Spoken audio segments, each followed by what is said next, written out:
आशा भाभी चालू करें क्या?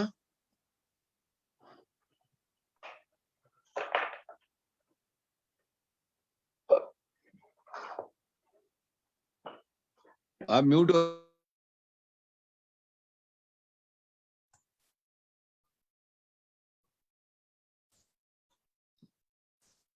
अनम्यूट करो आशा आंटी, म्यूट हो आप।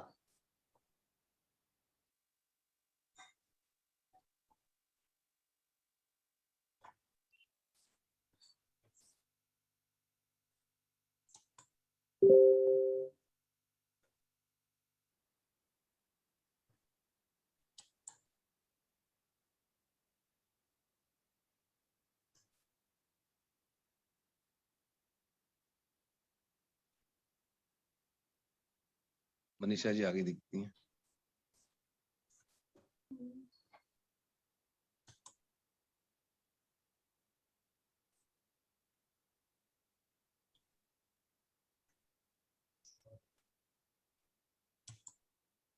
अभी तो नहीं आए।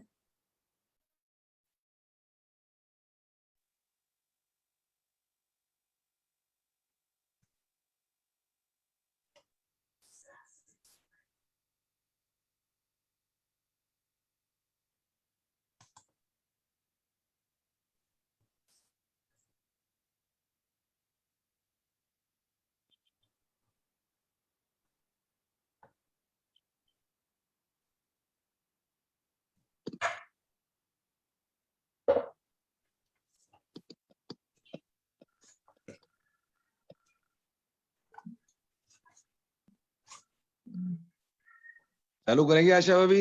हाँ भाई साहब, हाँ मैंने कहा अपन करें, फिर अरुण भाई साहब करेंगे ना, जितने में इसीलिए तो। राजकुमारी जी भी आ जाएगी जब तक, और मनीषा जी भी आ जाएगी। हाँ तो अपन सेशन तो प्रारंभ करते हैं। चालू। हाँ, सेशन प्रारंभ करो। Jaipur heritage Bhaktamar healing centre में पधारे हुए सभी महानुभावों का हार्दिक स्वागत, हार्दिक अभिनंदन। आज इस सेशन का शुभारंभ हम मंगलाचरण से, हमारी प्रार्थना से प्रारंभ कर रहे हैं। सभी लोग सीधी कमर, आंखें बंद, श्वासाएं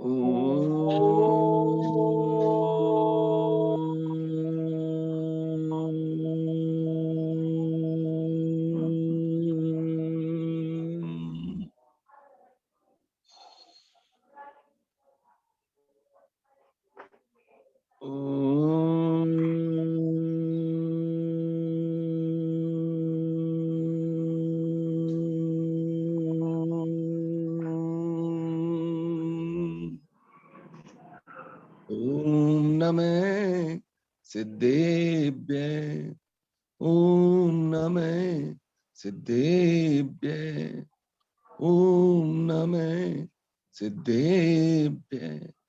अनंत लोकाकाश के अग्रभाग में अनंत सिद्ध आत्माएं, बुद्ध आत्माएं, मुक्त आत्माएं विराजमान हैं और अनंत काल तक विराजित रहेंगी। उन सभी सच्चित आनंद रूपी सिद्ध आत्माओं को, बुद्ध आत्माओं को, मुक्त आत्माओं को मन से, वचन से, काय से त्रिकाल वंदन, साष्टांग प्रणाम, बारंबार नमन, बारंबार नमन, बारंबार नमन। नमे श्री वर्धमानाय निर्धूत कलिल आत्मने सालोकानां त्रिलोकानां यद विद्या दर्पणायते।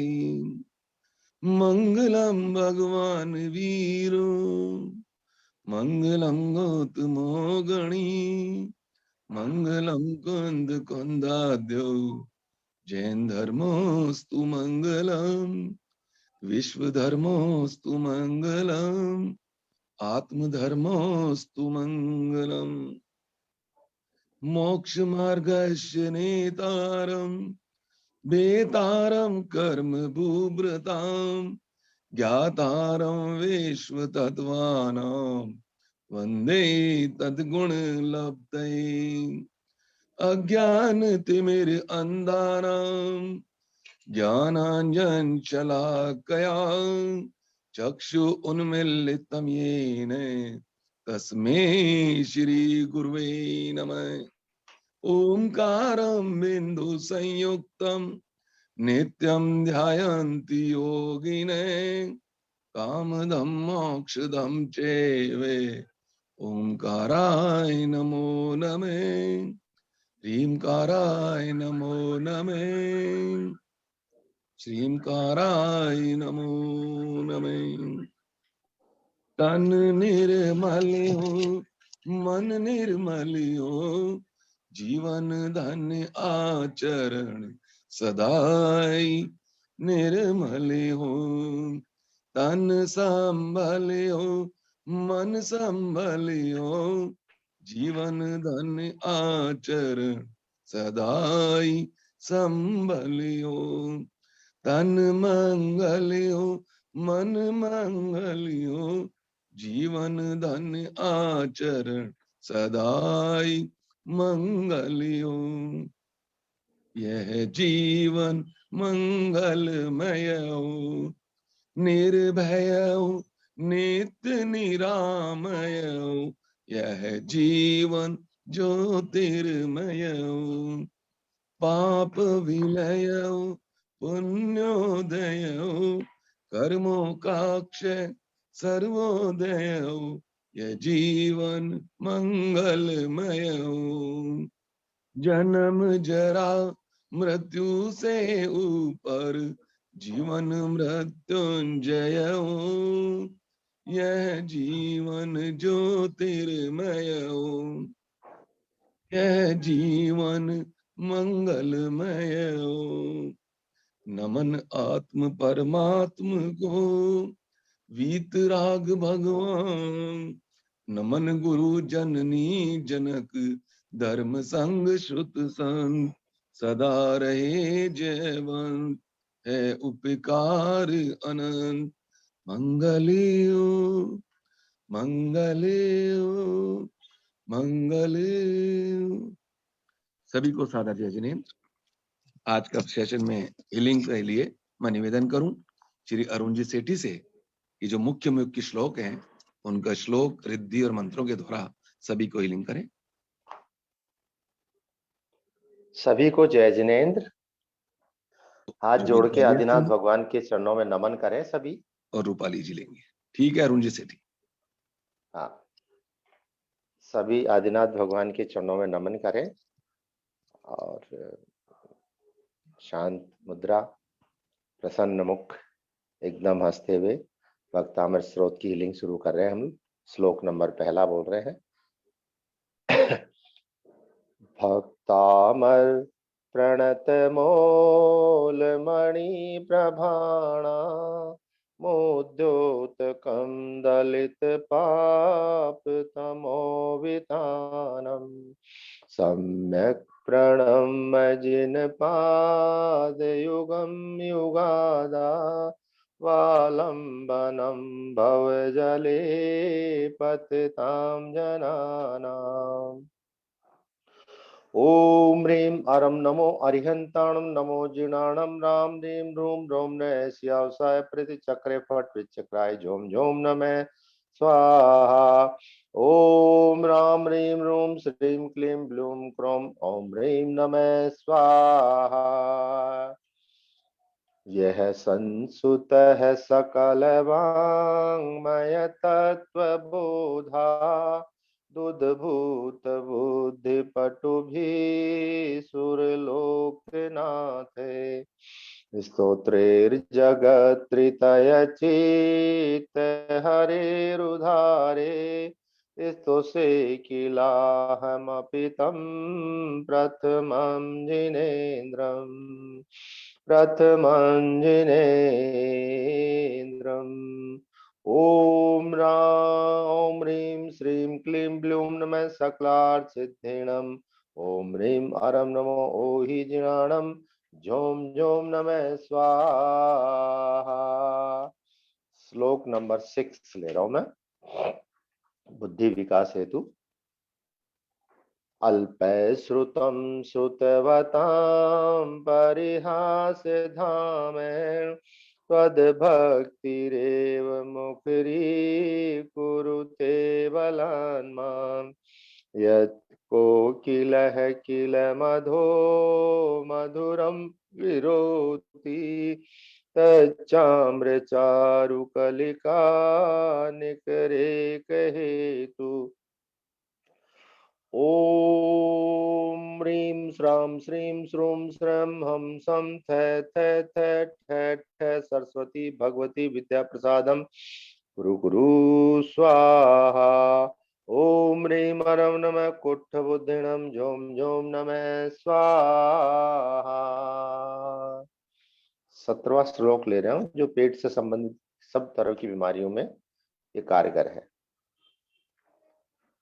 नास्थं कदाचिदुपयासि न राहुगम्य स्पष्टीकरोषि सहसा युगपग्जगन्ति नाम्बोदरोदर निरुद्र महाप्रभावे सूर्यातिशाहि महिमासि मुनीन्द्रलोके।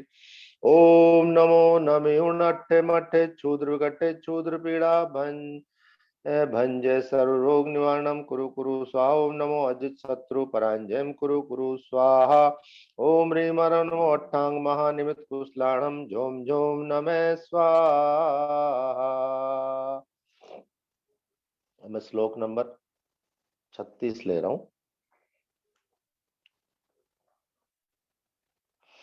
मुनीन्द्रहेव नव पंकज पुंज कांति परयूलसल्लख मयूख शिखा विरामो आदो पदानि तव यत्र जिनेन्द्र दत्त पद्मानि तत्र विबुधा परिकल्पयन्ति। ओम ह्रीं श्रीं कलिकुंड दंड स्वामी आगच्छ आगच्छ आत्मंत्रण आकर्ष आकर्ष आत्मंत्रण रक्ष रक्ष परमंत्रण छिंदय छिंदय मम समिहितं कुरु कुरु स्वाहा। ओम ह्रीं हरं नमो विप्पो सही पत्ताणम झोम झोम नमः स्वाहा। मैं श्लोक नंबर 45 ले रहा हूं जो कैसी भी बीमारी हो टिपिकल से टिपिकल असाध्य रोगों के लिए। उद्भूत भीषण जलोधर भार भुग्नः शोचां दशा मुपगताच्युत जीवितासा त्वत्पाद पंकज रजो मृत दिग्ध देहा मर्त्या भवन्ति मकर ध्वज तुल्य रूपा। उद्भूत भीषण जलोधर भार भुग्नां शोचां दशामुपगताच्युत जीवितासा त्वत्पाद पंकज रजो मृत दिग्ध देहा मर्त्या भवन्ति मकर ध्वज तुल्य रूपा। ओम नमो भगवते क्षुद्रोब्धवै शांति कारिणी रोग कजरोपशनम शांतिम कुरु कुरु स्वाहा। ओम ह्रीं भगवते भयभीषण हराय नमः।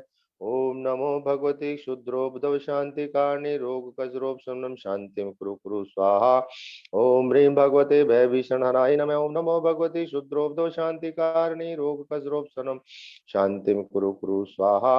ओम ह्रीं भगवते भयभीषण हराय नमः। ओम ह्रीं हरं नमो अक्षीण मानसाणं झोम झोम नमः स्वाहा। ओम ह्रीं हरं नमो अक्षीण मानसाणं झोम झोम नमः स्वाहा। ओम ह्रीं हरं नमो अक्षीण मानसाणं झोम झोम नमः स्वाहा। 46 श्लोक नंबर। आपाद कंठ मरुश्रृंखल वेष्टितांगा गाढ़ं विह निगटकूट निग्रस्य जंघा तन्नाम मंत्र मनिशं मनुजाः स्मरन्तः सद्ध स्वयं विगत बंध भया भवन्ति। ओम नमो राम रीं श्रीं रूं रौं रः ठः ठः ठः जय जय जय शाम छीं शूं छौं छः स्वाहा ओम ह्रीं मरुनो बड्डमाणाणं झों झों नमः स्वाहा स्तोत्रस्त्रजं तव जिनेन्द्र गुणे निबद्धा भक्ता मया विविधवर्ण विचित्र पुष्पान् दत्ते जनो यैह कण्ठगतामजसं तम मान तुंगमवसा समुपैति लक्ष्मी समुपैति लक्ष्मी समुपैति लक्ष्मी ओम राम ह्रीं रूं रौं नः स्यावसा झों झों नमः स्वाहा ओम नमो ब्रह्मचारिणे अष्टादश सहस्र शीलांगधारिणे नमः स्वाहा ओम ह्रीं मरणमो सवसाहुणम् ओम नमो भगवतो महदी महावीर वड्डमाणाणं बुद्धिरिझाणं झों झों नमः स्वाहा। जय आदिनाथ भगवान की जय। हे प्रभु, मेरे द्वारा श्लोक बोलने में, मंत्र बोलने में, हीलिंग करने में किसी भी तरह की त्रुटि हुई हो, किसी भी तरह का अहम भाव आया हो प्रभु, तो मैं उसके लिए क्षमा मांगता हूँ, क्षमा मांगता हूँ, क्षमा मांगता हूँ। इस हीलिंग करने में, श्लोक बोलने में, मंत्र बोलने में जो भी पुण्य की प्राप्ति हुई है, जो हीलिंग ले रहे हैं उनके खाते में चल जाए, वे स्वस्थ हो जाए, स्वस्थ हो जाए, स्वस्थ हो जाए, स्वस्थ है, स्वस्थ है, स्वस्थ है। सभी को जय जिनेन्द्र। जय जिनेन्द्र। नीतू दीदी को जय जिनेन्द्र। कैसे हो? अनम्यूट करो आप।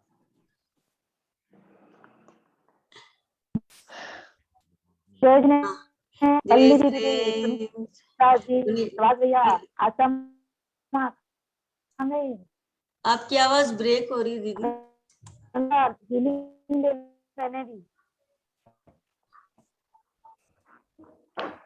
नीतू दीदी की आवाज ब्रेक हो रही है। जय जिनेन्द्र पल्लवी जी। जय जिनेन्द्र हाँ। मनीषा दीदी, जय कैसे हो? जिनेन्द्र सभी को। बढ़िया बढ़िया।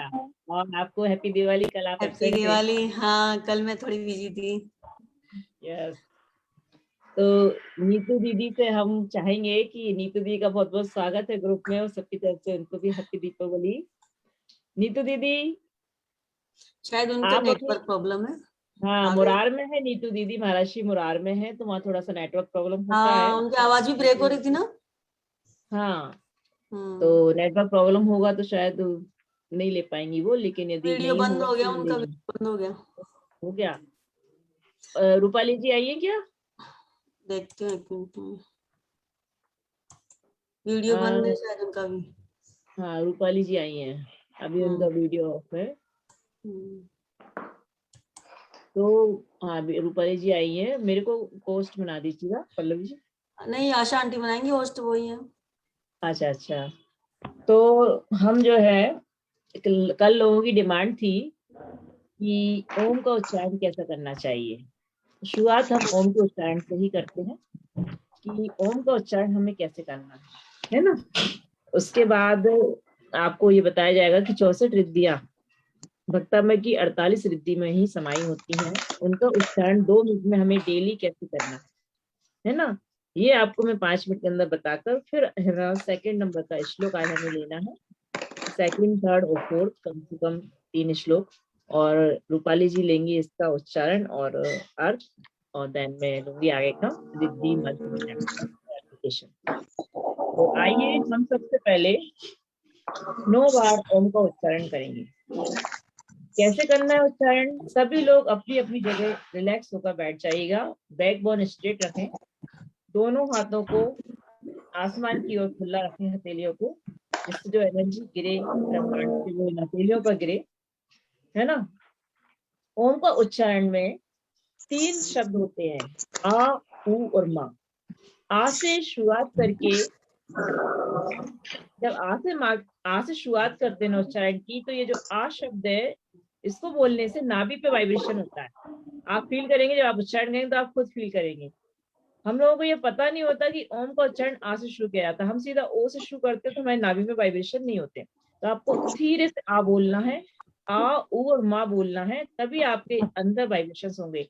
आ पे क्या होता है, नाभि पे वाइब्रेशन होता है। तो जब हम ऊ बोलते हैं तो हमारे हार्ट चक्र पे, हृदय स्थल पर वाइब्रेशन होते हैं, इस चक्र के रोग ठीक होते हैं। और जब हम माँ का उच्चारण करते हैं तो हमारे मस्तिष्क के इधर, आप खुद फील करेंगे जब आप माँ का उच्चारण करेंगे तो आपके मस्तिष्क में जोर से वाइब्रेशन होंगे। पल्लवी जी प्लीज सबको म्यूट कर दीजिएगा क्योंकि बहुत आवाज आ रही है इसमें। बिल्कुल ओम के उच्चारण में बिल्कुल मेरे को साइलेंट चाहिए। तो हमको है ना, जब हम माँ से माँ बोलेंगे तो हमारे मस्तिष्क में वाइब्रेशन होते हैं। तो आ उ और माँ है ना, तो क्या होता है जब ओम के उच्चारण में, जब आ को हम धीरे से बोलना है, मेनली इसमें रहता है ओ और माँ। ऊ को जनरली हम ओ बोल देते हैं, ओ और माँ। जनरली लोग क्या जानते हैं, ओम से मिलके बनता है, ओ और माँ से मिलके बनता है, लेकिन उच्चारण जब करेंगे तो अऊम का करेंगे, है ना। तो जब ओम के उच्चारण में जब हम, क्या होता है, इनको 3 तरीके से उच्चारित किया जाता है। एक बार ओ को लंबा खींचा जाता है, एक बार माँ को लंबा खींचा जाता है, एक बार दोनों को बराबर बराबर बोला जाता है। अब ओ को, ओ मतलब आप समझ रहे हैं ना, ओ में हमको आ और ऊ बोलना है। कैसे बोलना है वो भी हम बताएंगे। जब हम ओ को लंबा खींचते हैं, ओ को 75% बोलते हैं, तो हमारे नाभि के नीचे के रोग दूर होते हैं। सभी लोगों को करीब करीब पता है, हम पहले भी बता चुके हैं पिछले सेशन में, फिर भी कुछ लोग नए जुड़े हैं, उनको जानना चाहते हैं, तो हम बता रहे हैं और हम इसका 9 बार उच्चारण भी करेंगे। जब हम ओ और माँ को बराबर बराबर बोलते हैं 50-50%, तो हमारे हार्ट चक्रा के, हृदय स्थल के रोग ठीक होते हैं। किसी को हार्ट की प्रॉब्लम है, किसी को फेफड़े की प्रॉब्लम है, वो ठीक होते हैं। और जब हम ओ और माँ में माँ का उच्चारण 75% करते हैं, ओ का केवल 25% करते हैं, तो हमारे मस्तिष्क में वाइब्रेशंस होते हैं और हमारे मस्तिष्क के रोग दूर होते हैं। किसी के मस्तिष्क में, किसी को सेरेब्रल एट्रोफी है, किसी की नसें सिकुड़ गई हैं, किसी को सिर दर्द होता है, किसी को कुछ होता है, मस्तिष्क की अनेक समस्याएं होती हैं नसों संबंधी। तो नसों संबंधी समस्याएं दूर करने के लिए हम माँ को तेजी से 75% तक उच्चारण करते हैं। तो आइए अब हम इसका उच्चारण शुरू करते हैं। सभी लोग अपनी आंखें बंद कर लेंगे, है ना, और दोनों हाथों को सीधा हथेली को आसमान की ओर रख के घुटने पे रखेंगे और आ से उच्चारण शुरू करेंगे। आ और माँ कैसे करना है आपको बता देती है। और डेली आपको 9 टाइम्स जरूर करना है। सुबह उठने के बाद करें या रात को सोते टाइम करें। इसमें आपको नहाने की जरूरत नहीं है, आप बिना नहाए भी कर सकते हैं।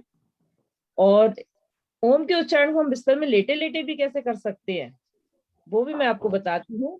कि हमको बिस्तर में लेटे लेटे हमें सिर्फ ओ बोलना है। ओ में क्या शब्द समाया है, आ और ऊ, बस वो बोलना है। माँ नहीं बोलना, माँ तो जब हम अपने ओठ बंद करते हैं तो अपने आप बोल जाता है। तो ऐसा करने से क्या होता है, जिसको नींद नहीं आ रही उसे बहुत अच्छे से नींद आ जाती है ना।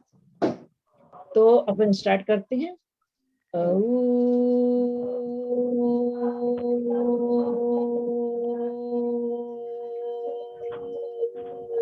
हेलो, हाँ जो जी जी कौन?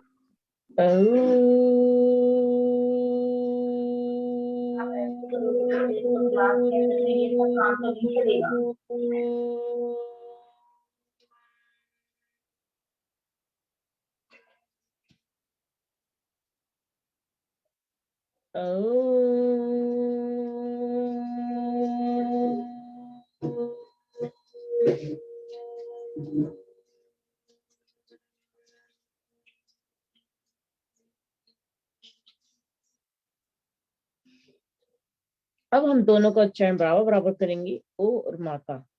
ओ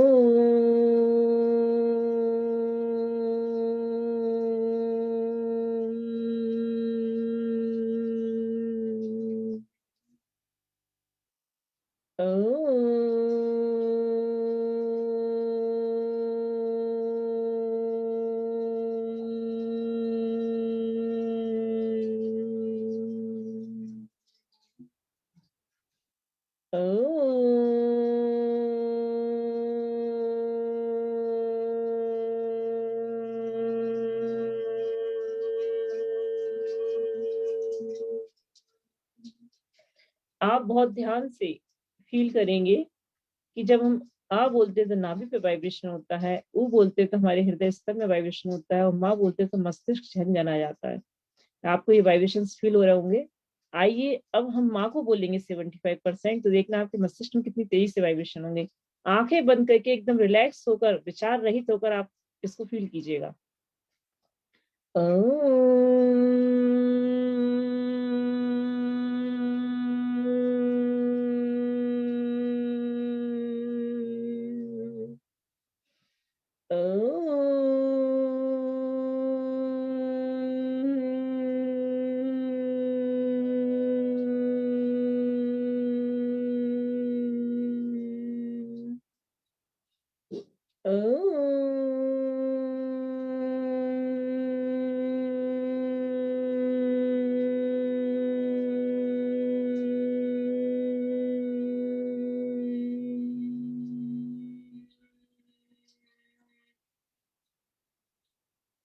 आपको मस्तिष्क में वाइब्रेशंस फील होंगे। अब एकदम से आंखें नहीं खोलेंगे, अपने दोनों हथेलियों को रगड़कर जो एनर्जी में प्राप्त हुई अपनी आंखों पर रखेंगे सबसे पहले, और आंखों को एनर्जी देंगे। आंखें रिलैक्स फील कर रही हैं। इसके बाद इन दोनों हाथों को पुनः रब करेंगे और पूरे चेहरे पर, सिर पर, कंधों पर लेते हुए दोनों हाथों पर, पैरों पर, पेट, पीठ, और जहां आपको दर्द फील हो रहा है वहां थोड़ी देर इन हाथों को आप रखे रहिए, तो आपको एनर्जी मिलेगी और आपका दर्द दूर होगा। तीसरी बात, हम हाथों को रब करके और इस एनर्जी को ब्रह्मांड को दे देते हैं कि इस जगत में जितने भी जीव दुखी हैं, सुखी होना चाहते हैं, निरोगी होना चाहते हैं, उन सब तक हमारी ये एक्स्ट्रा एनर्जी पहुंचे, इस ब्रह्मांड की एनर्जी पहुंचे, वो सुखी हों। हमारी दुआएं उन तक पहुंचती, हमारी प्रार्थना उनको लगती है और सब सुखी होते हैं।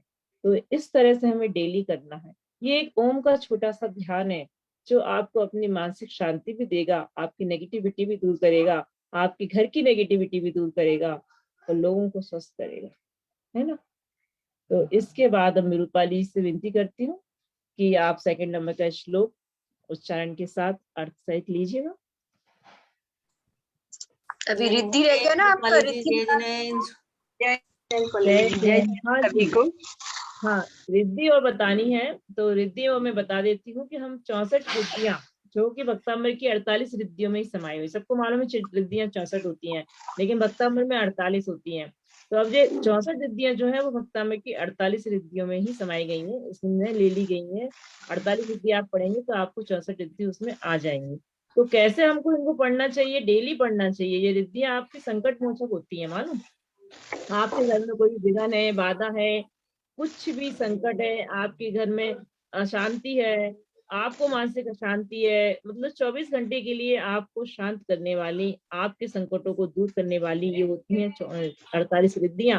इसलिए हमको डेली एक बार इनको सुबह सुबह नहाने धोने के बाद पढ़ना है। कैसे पढ़ना है? अपन इसको पढ़ेंगे। ओम ह्रीम अरम नमो ज्ञानम, नमो ओहि ज्ञानम, नमो परमो हि ज्ञानम, नमो अनंतो हि ज्ञानम, नमो कोट बुद्धिरम, नमो बीज बुद्धिरम, नमो पादानुसारिणम, नमो सम्यक चौद्राणम, नमो स्वयं बुद्धाणम, नमो पत्ते बुद्धाणम, नमो गुह्य बुद्धाणम, नमो उजु मदीरम, नमो व्यूल मदीरम, नमो 10 बुद्धियाणम, नमो 14 बुद्धियाणम, नमो अच्चल महानिमित कुशलाणम, नमो विचाहराणम, नमो चारणाणम, नमो पर्ण सम्राणम, नमो आकाशकामिनम, नमो आसी विसारणम, नमो दिट्टि विसारणम, नमो उगतवाणम, नमो दित्तवाणम, नमो तत्तवाणम, नमो महातवाणम, नमो घोर तवाणम, नमो घोर गुणाणम, नमो घोर प्रतवाणम, नमो अघोर गंभीरणम, नमो आमो से पत्ताणम, नमो जल्लो से पत्ताणम, नमो आमो से पत्ताणम, नमो खेलो से पत्ताणम, नमो जल्लो से पत्ताणम, नमो बिट्टो से पत्ताणम, नमो पत्तो से पत्ताणम, नमो मन बलीनम, नमो बच बलीनम, नमो काय बलीनम, नमो खीर सवीडम, नमो सप्पी सवीडम, नमो आमी सवीडम, नमो मह सवीडम, नमो अक्षर मानसाणम, नमो बद्धमाणम, नमो सिद्धार्थाणम, ओम भीम नमो सत्य सागुणम झम झम नमः स्वाहा। इस तरीके से हमको इसको पढ़ना है। लास्ट वाली रिद्धि पूरी बोलना है, बाकी सब में नमो और रिद्धि का नाम बोलना है। इस तरीके से हम पूरे 48 रिद्धिधारी मुनियों को नमस्कार कर लेते हैं। 48 नहीं 64 रिद्धिधारी मुनि आ जाते हैं। इस तरीके से हमको सिर्फ कितने मिनट लगे? 2 या 3 मिनट लगे। तो ये 2 या 3 मिनट डेली लगाकर अपने आप को सारे संकटों से बचाना है और 24 घंटे के लिए सुरक्षित होना है। ये भी एक सुरक्षा चक्र है और कभी हम आपको नमोकार पर सुरक्षा चक्र भी बताएंगे जल्दी ही। तो अभी इतना ही। अब रूपाली जी लेंगी उसका श्लोक और उसका अर्थ। मनीषा दीदी तो आप आइए होस्ट रूपाली है, जी। तो इनको नीतू दीदी को इनको आप होस्ट बना दीजिए। अच्छा, नीतू दीदी जी हैं, हाँ है ना।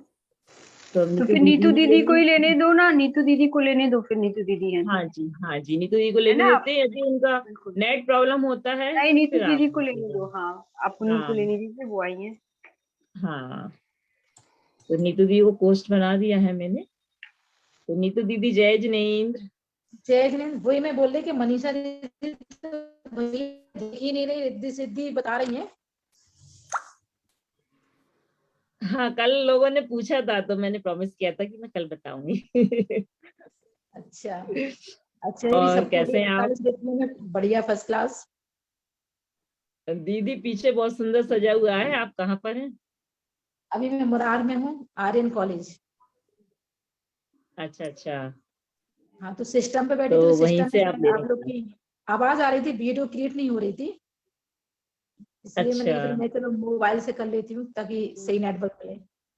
हाँ अभी तो सही आ रही है आवाज। दीदी लीजिएगा, सेकंड श्लोक लेना है। कल लेना, सबका इंट्रोडक्शन हुआ था तो फर्स्ट श्लोक ही हो पाया था, तो आज अच्छा, सेकंड लीजिए। जरूर जरूर। सुनने वाले सभी भक्तजन को जय जिनेन्द्र, जय सब कुशल जिनेन्द्र। मंगल होंगे। और भक्तांबर का नया सेशन में सबका स्वागत है। अब फिर रोज मिलेंगे, रोज भक्तांबर को आगे पढ़ेंगे। सीखा हुआ तो सबने है, शायद आप रोज पढ़ के कंठस्थ भी हो जाएगा, शुद्धिकरण भी होगी। भक्तांबर का पहला श्लोक कल हो चुका है, पर हम इसको मंगलाचरण के रूप में मैं लेती हूँ, और सेकंड श्लोक का शुद्धिकरण, उच्चारण और अर्थ लेंगे।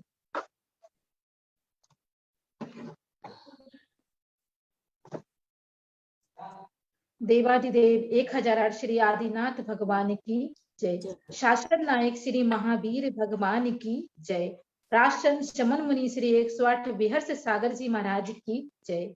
मुनि संघ की जय।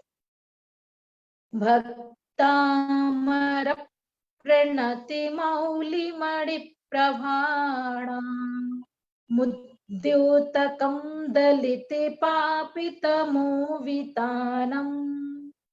सम्यक् प्रणम्य जिने पादयुगं युगादा वालम्बनं भविजले पतितां जनानाम्। आज सेकंड नंबर का श्लोक।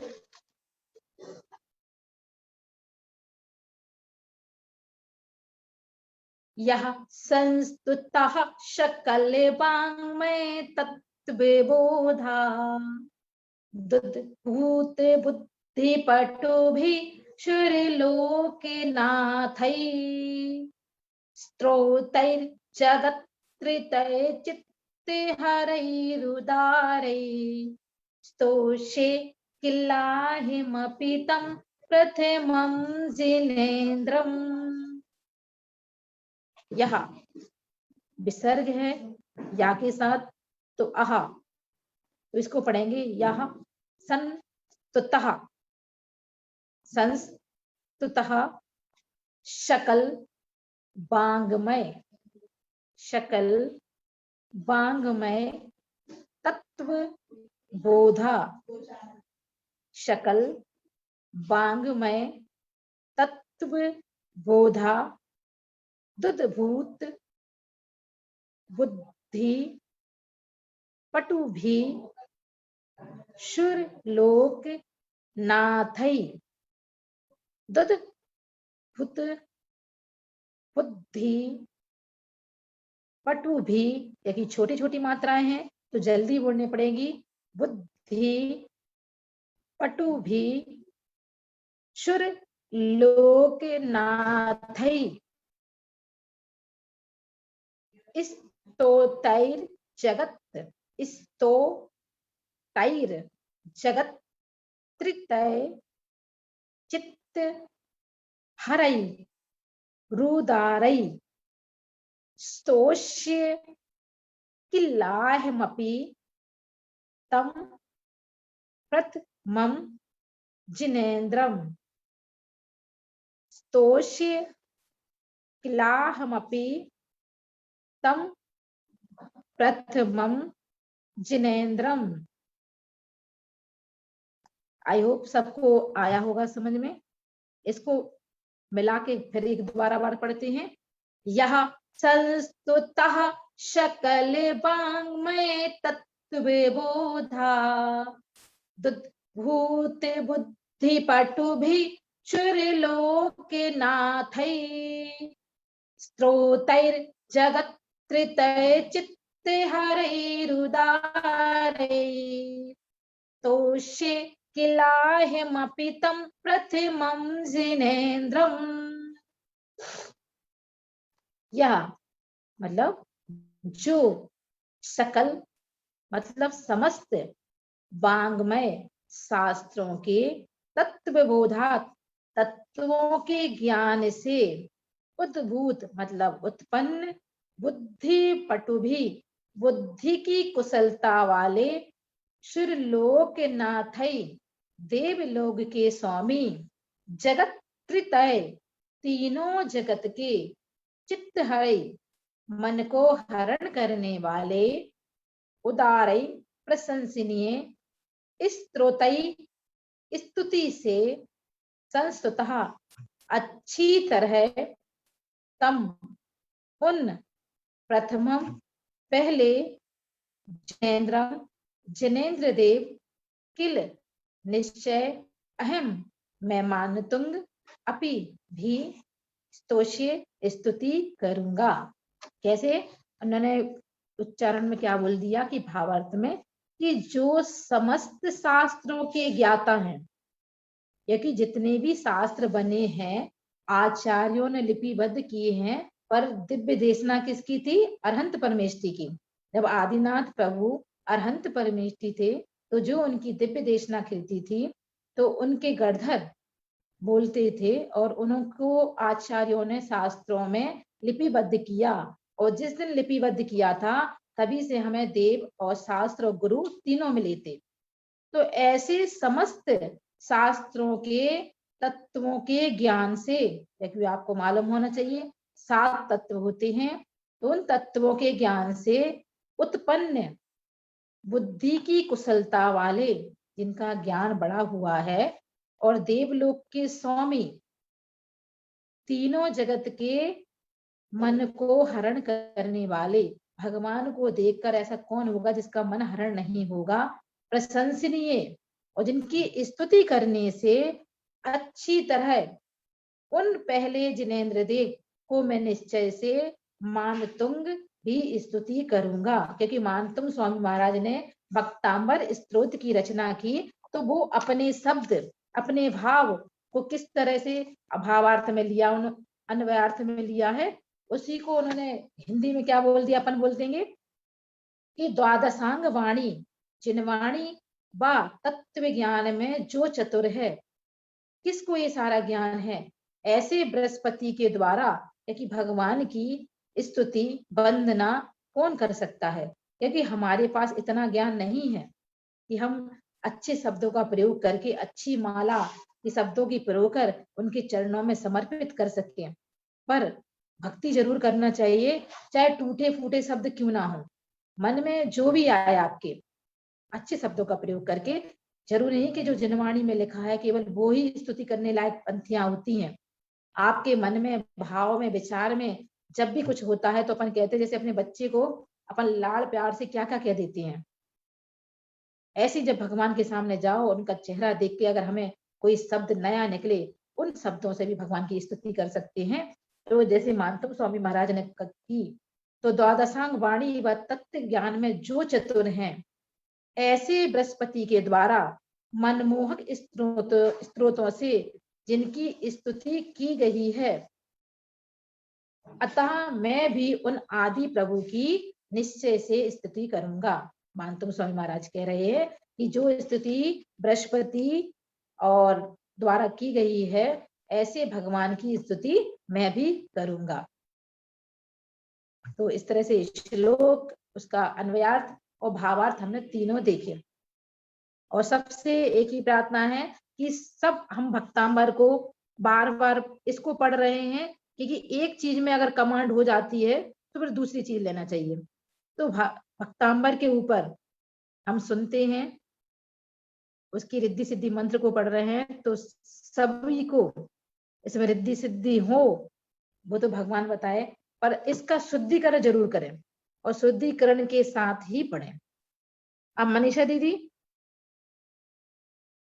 मनीषा हाँ दीदी, दीदी, हाँ दीदी, अब इसके रिद्धि मंत्र का समय आ गया। हाँ दीदी, बहुत सुंदर अर्थ बताया दीदी ने, बहुत ही अच्छा उच्चारण। और दीदी तो है ही ज्ञानवान में श्रेष्ठ, हम लोग तो इनके शिष्य हैं। ये इनका बड़प्पन है कि ये हमें साथ में लेकर चलती है। तो दीदी आगे मैं इसका मंत्र का अर्थ बताना चाहूंगी। उससे पहले थोड़ा सा ये बताना चाहूंगी मंत्र क्या होते हैं।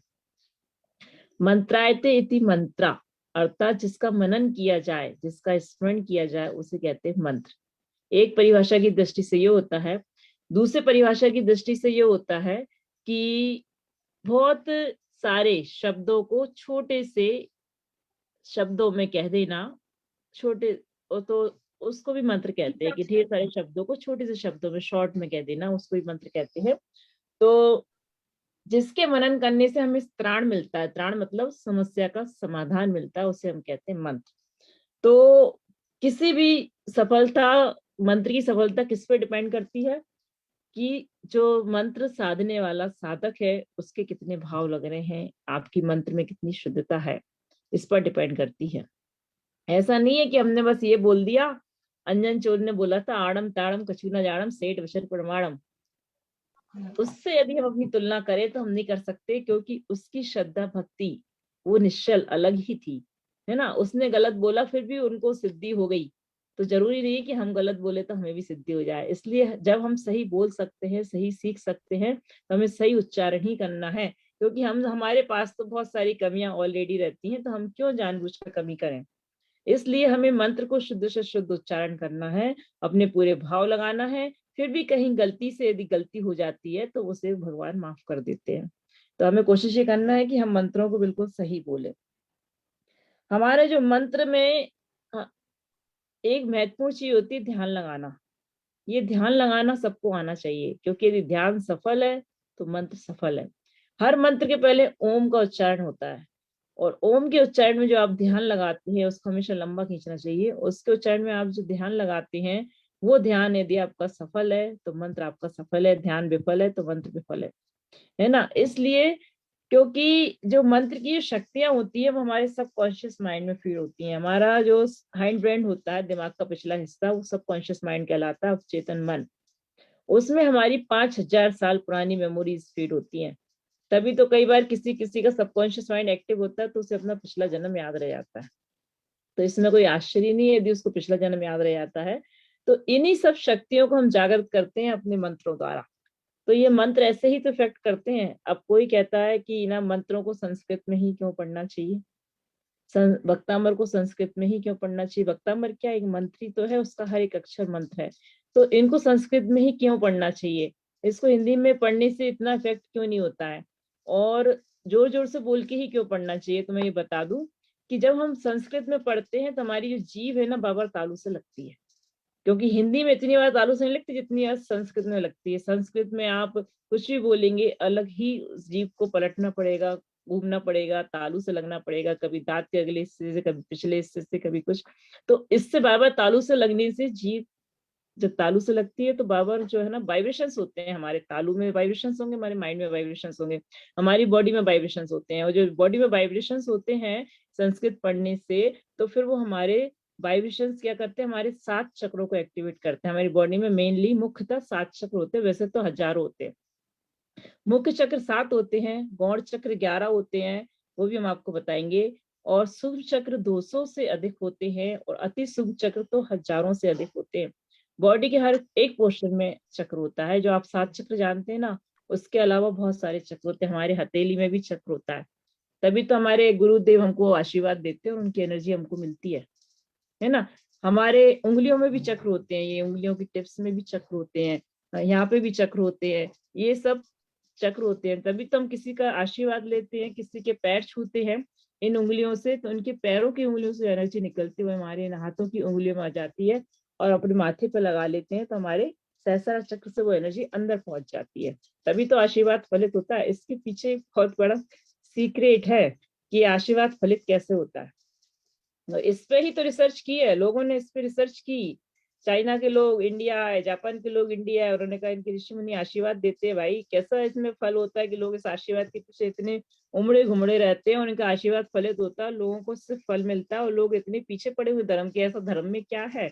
तो उन्होंने इसको आशीर्वाद की विद्या को देखा और उसी को देखकर उस पर रिसर्च करके उन्होंने लोगों का ऑरा चेक किया, उन्होंने हथेली से एनर्जी निकलती उसका ऑरा चेक किया और उन्होंने इसी विद्या को लेके आगे बना दी प्राणिक हीलिंग, आगे बना दी रेकी विद्या। ये सब क्या है, ये सब आशीर्वाद की विद्या से ही निकली हुई विद्या है। इन सब का जन्म तो हिंदुस्तान में ही हुआ है, बस ये है कि हिंदुस्तानी लोग थोड़ा सा रिसर्च करने में, मशीनों से चेक करने में उसके डीपली नहीं जाते हैं, वो विदेशी लोग कर लेते हैं और उस विद्या को अपना नाम दे देते हैं, अपने नाम का टैग लगा देते हैं। वाकई में प्राणिक हीलिंग और रेकी हमारे हिंदुस्तान से ही इजाद हुई है, फिर जापानी और चीनी लोगों ने इसको आगे डेवलप कर दिया है। तो ये रेकी और प्राणिक हीलिंग इसी विद्या पे काम करती है, हमारे चक्रों की एनर्जी पे काम करती है। कई बार क्या होता है, हमारे चक्र इतने ज्यादा डिस्टर्ब हो जाते हैं कि जब तक उन चक्रों को बैलेंस नहीं किया जाए हम पर कोई भी मंत्र भी असर नहीं करते हैं। तो कई बार फोन आते हैं ना, भैया हम भक्तामृत इतने महीनों से कर रहे हैं, हमको असर ही नहीं कर रहा, ऐसा वैसा फलाना ढिमका, तो उनके चक्र ज्यादा इम्बेलेंस होने से भी ऐसा होता है। इसलिए हमें संस्कृत में ही भक्तामर पढ़ना चाहिए, नहीं आता तो सीखना चाहिए। शुरू में आप अशुद्ध पढ़ेंगे कोई दिक्कत नहीं, उसका आपको कोई पाप नहीं लगेगा, बाद में आपको ये धीरे धीरे शुद्ध भी आने लगेगा, है ना। तो आप संस्कृत में पढ़ेंगे तभी आपको उसका जो है आगे आप उम्मीद करेंगे कि अब मैं इसका अर्थ समझूं, इसका अर्थ क्या, मुझे संस्कृत में पढ़ना आ गया तो अब मैं इसका अर्थ समझूं, अर्थ क्या है। और कोई भी श्लोक में यदि आपके 4 शब्दों के अर्थ भी आते हैं तो आप उस श्लोक का पूरा अर्थ समझ लेंगे, क्योंकि बहुत ही सरल अर्थ है। आचार्य मानतुंग स्वामी ने ऐसा कोई कठिन श्लोक नहीं बनाया है कि उसका अर्थ आप नहीं समझ सके, उन्होंने भगवान के गुणों की स्तुति की है। तो बस यही हमको समझना है, संस्कृत में पढ़ना है, जोर से पढ़ना है, जोर से। ऐसा नहीं आप मन में पढ़ेंगे तो इसका आपको फल नहीं मिलेगा, फल उसका भी मिलेगा, लेकिन जब आप बीमारी से ग्रसित हैं तो आप जोर से ही पढ़ें। उससे आपके क्या है, तालू में जीव लगने से, बाबा वाइब्रेशंस होने से आपके चक्रास एक्टिवेट होते हैं, चक्रास के एक्टिवेट होने से उस अंग के हॉर्मोन्स निकलते हैं, हॉर्मोन्स निकलने से वो अंग आपका एक्टिवेट होता है और सही काम करने लगता है। ये थ्योरी है इसके पीछे कि जोर से क्यों पढ़ना चाहिए, संस्कृत में क्यों पढ़ना चाहिए, ऐसा होता है।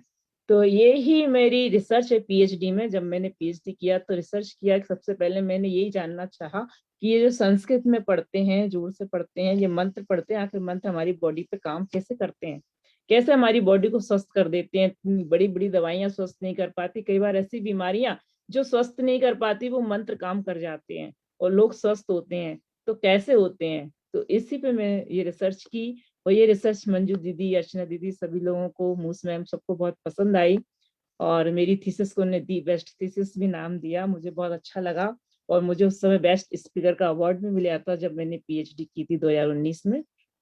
तो ये सब आपका आशीर्वाद, गुरुओं का आशीर्वाद और मेरी मेहनत और लगन का भी फल है, ऐसा नहीं है, सब जो है हकीकत है। तो आगे हम चलते हैं। इसका 2 नंबर श्लोक जो दीदी ने बताया कि ये सब विघ्न विनाशक है, इसका जो यंत्र है इसके यदि प्रतिदिन दर्शन किए जाए तो ये सब विघ्न विनाशक देता है। हर श्लोक का यंत्र हमें प्रतिदिन दर्शन करना चाहिए। सबके पास मेरी बुक है, उसमें बने हुए हैं। प्रतिदिन आप भक्तामृत श्लोक पढ़ें, इसी से पढ़ें, यंत्र के दर्शन करते जाएं। इससे भी आप और कुछ नहीं कर पाएंगे, आप यंत्र के दर्शन करें, 48 रिद्धि डेली पढ़ें, इससे ही आप बहुत सारी परेशानियों से बचे रहेंगे, है ना। तो मैं ये भी कहना चाहूंगी, यदि पीतल का यंत्र आप अपने घर में रख सकें, अपने घर के मंदिर में विराजमान कर सकें, तो वो अलग ही एनर्जी देता है, पूरे घर में पॉजिटिविटी रहती है। दुकान में रखेंगे, दुकान में भी पॉजिटिविटी रहती है।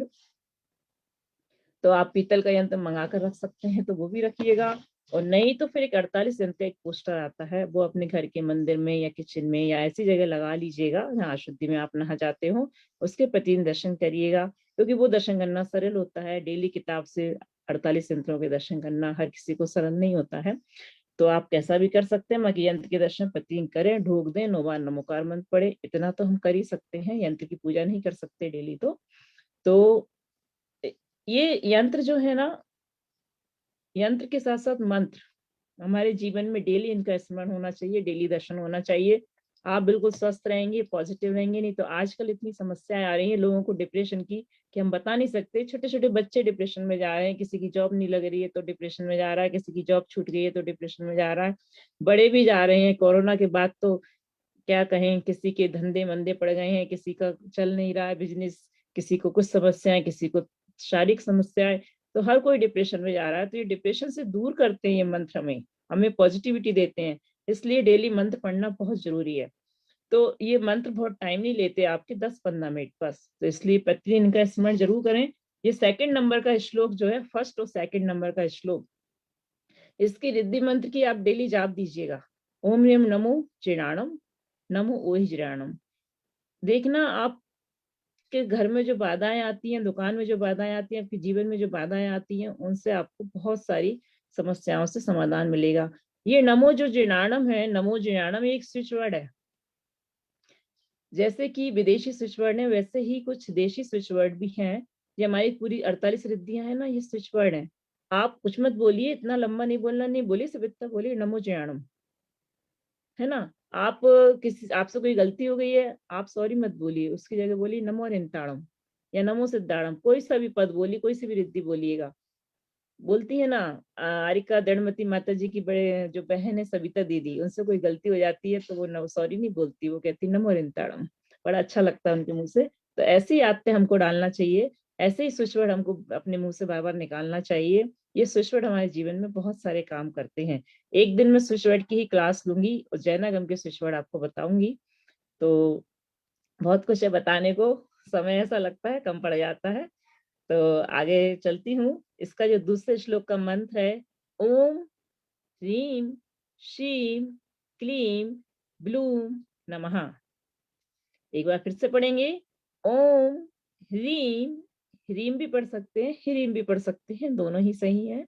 श्रीम क्लीम ब्लूम नमः, सकलार्थ सिद्धिरम। तो ओम क्या है? ओम एक ब्रह्मांड की वो गूंजती हुई ध्वनि है जो 24 घंटे ब्रह्मांड में गूंजती रहती है, सुनने वालों को सुनाई भी देती है ना। हमारे ऋषि मुनि उनको सुनाई देती है। वो 24 घंटे ओम का उच्चारण सुनते हैं, वो फील करते हैं कि 24 घंटे छोटे छोटे से ओम हमारे सहस्रार चक्र पर गिरते रहते हैं और उसकी एनर्जी हमको मिलती रहती है। यदि आप ऐसा सोचेंगे तो आप भी फील करेंगे और आपको उसकी एनर्जी मिलेगी। ह्रीम क्या है? ह्रीम ये 24 तीर्थंकर इसमें विराजमान होते हैं। ह्रीम मैंने 24 तीर्थंकरों को हमारा नमस्कार।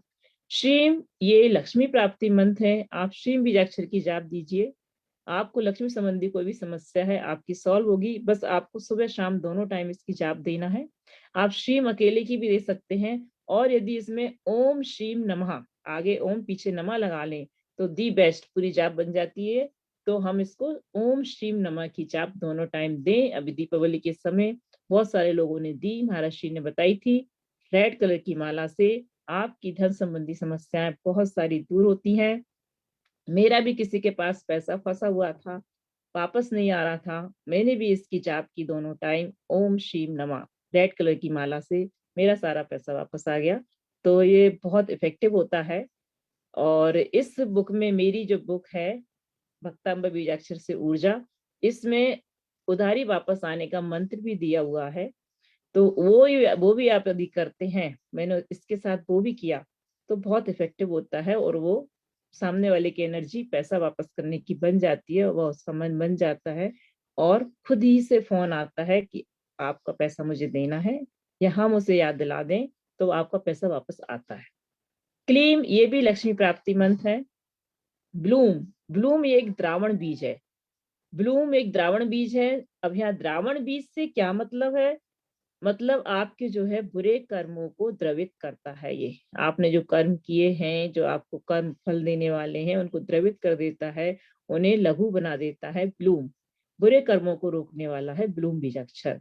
नमः मतलब नमस्कार करते हैं, है ना। तो इस प्रकार से हम इस मंत्र का अर्थ लेंगे कि सभी प्रकार की सिद्धि देने वाले ओम मतलब पंच परमेष्ठी भगवान, ह्रीम मतलब 24 तीर्थंकर भगवान, श्रीम मतलब लक्ष्मी प्रदाता, क्लीम मतलब भी लक्ष्मी प्रदाता, ब्लूम मतलब कर्मों का नाश करने वाले विघ्न हरता, ऐसे पंच परमेष्ठी भगवान को, ऐसे 24 तीर्थंकर भगवान को हम अपनी पूरी शक्ति के साथ नमन करते हैं।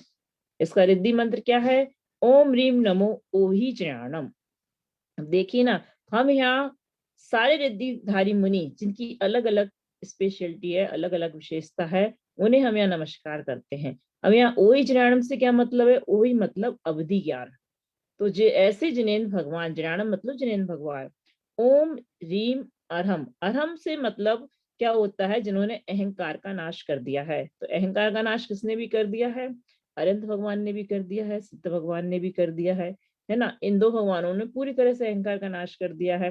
तो कई जगह अरहम से मतलब अरिहंत भगवान लिया जाता है, कई जगह से अरिहंत से मतलब सिद्ध भगवान लिया जाता है। सही अर्थ अरिहंत अरहम से ये है कि जिन्होंने अहंकार का नाश कर दिया है। नमो नमस्कार हो, ओहि मतलब अवधि ज्ञानधारी, चिड़ानम मतलब जिनेन्द्र भगवान। तो ऐसे रिद्धिधारी मुनि जिन्हें अवधि ज्ञान प्राप्त है, उन्हें हमारा बारंबार नमस्कार हो। यहाँ अवधि ज्ञान कौन सा वाला अवधि ज्ञान प्राप्त है? यहाँ देशावधि ज्ञान प्राप्त है। ऐसे रिद्धिधारी मुनियों को नमस्कार किया गया। क्रम से धीरे धीरे बढ़ेगा अवधि ज्ञान। पहले देशावधि आएगा, फिर परमावधि आएगा, फिर सर्वावधि आएगा। क्योंकि अवधि ज्ञान 3 प्रकार का होता है: देशावधि अवधि ज्ञान, परमावधि अवधि ज्ञान, सर्वावधि अवधि ज्ञान। तो ये देशावधि अवधि ज्ञान होते हैं, मतलब ऐसे रत्नत्रयधारी जिन्हें सम्यक दर्शन, सम्यक ज्ञान, सम्यक चारित्र प्राप्त हो गया है, ऐसे रिद्धिधारी मुनि।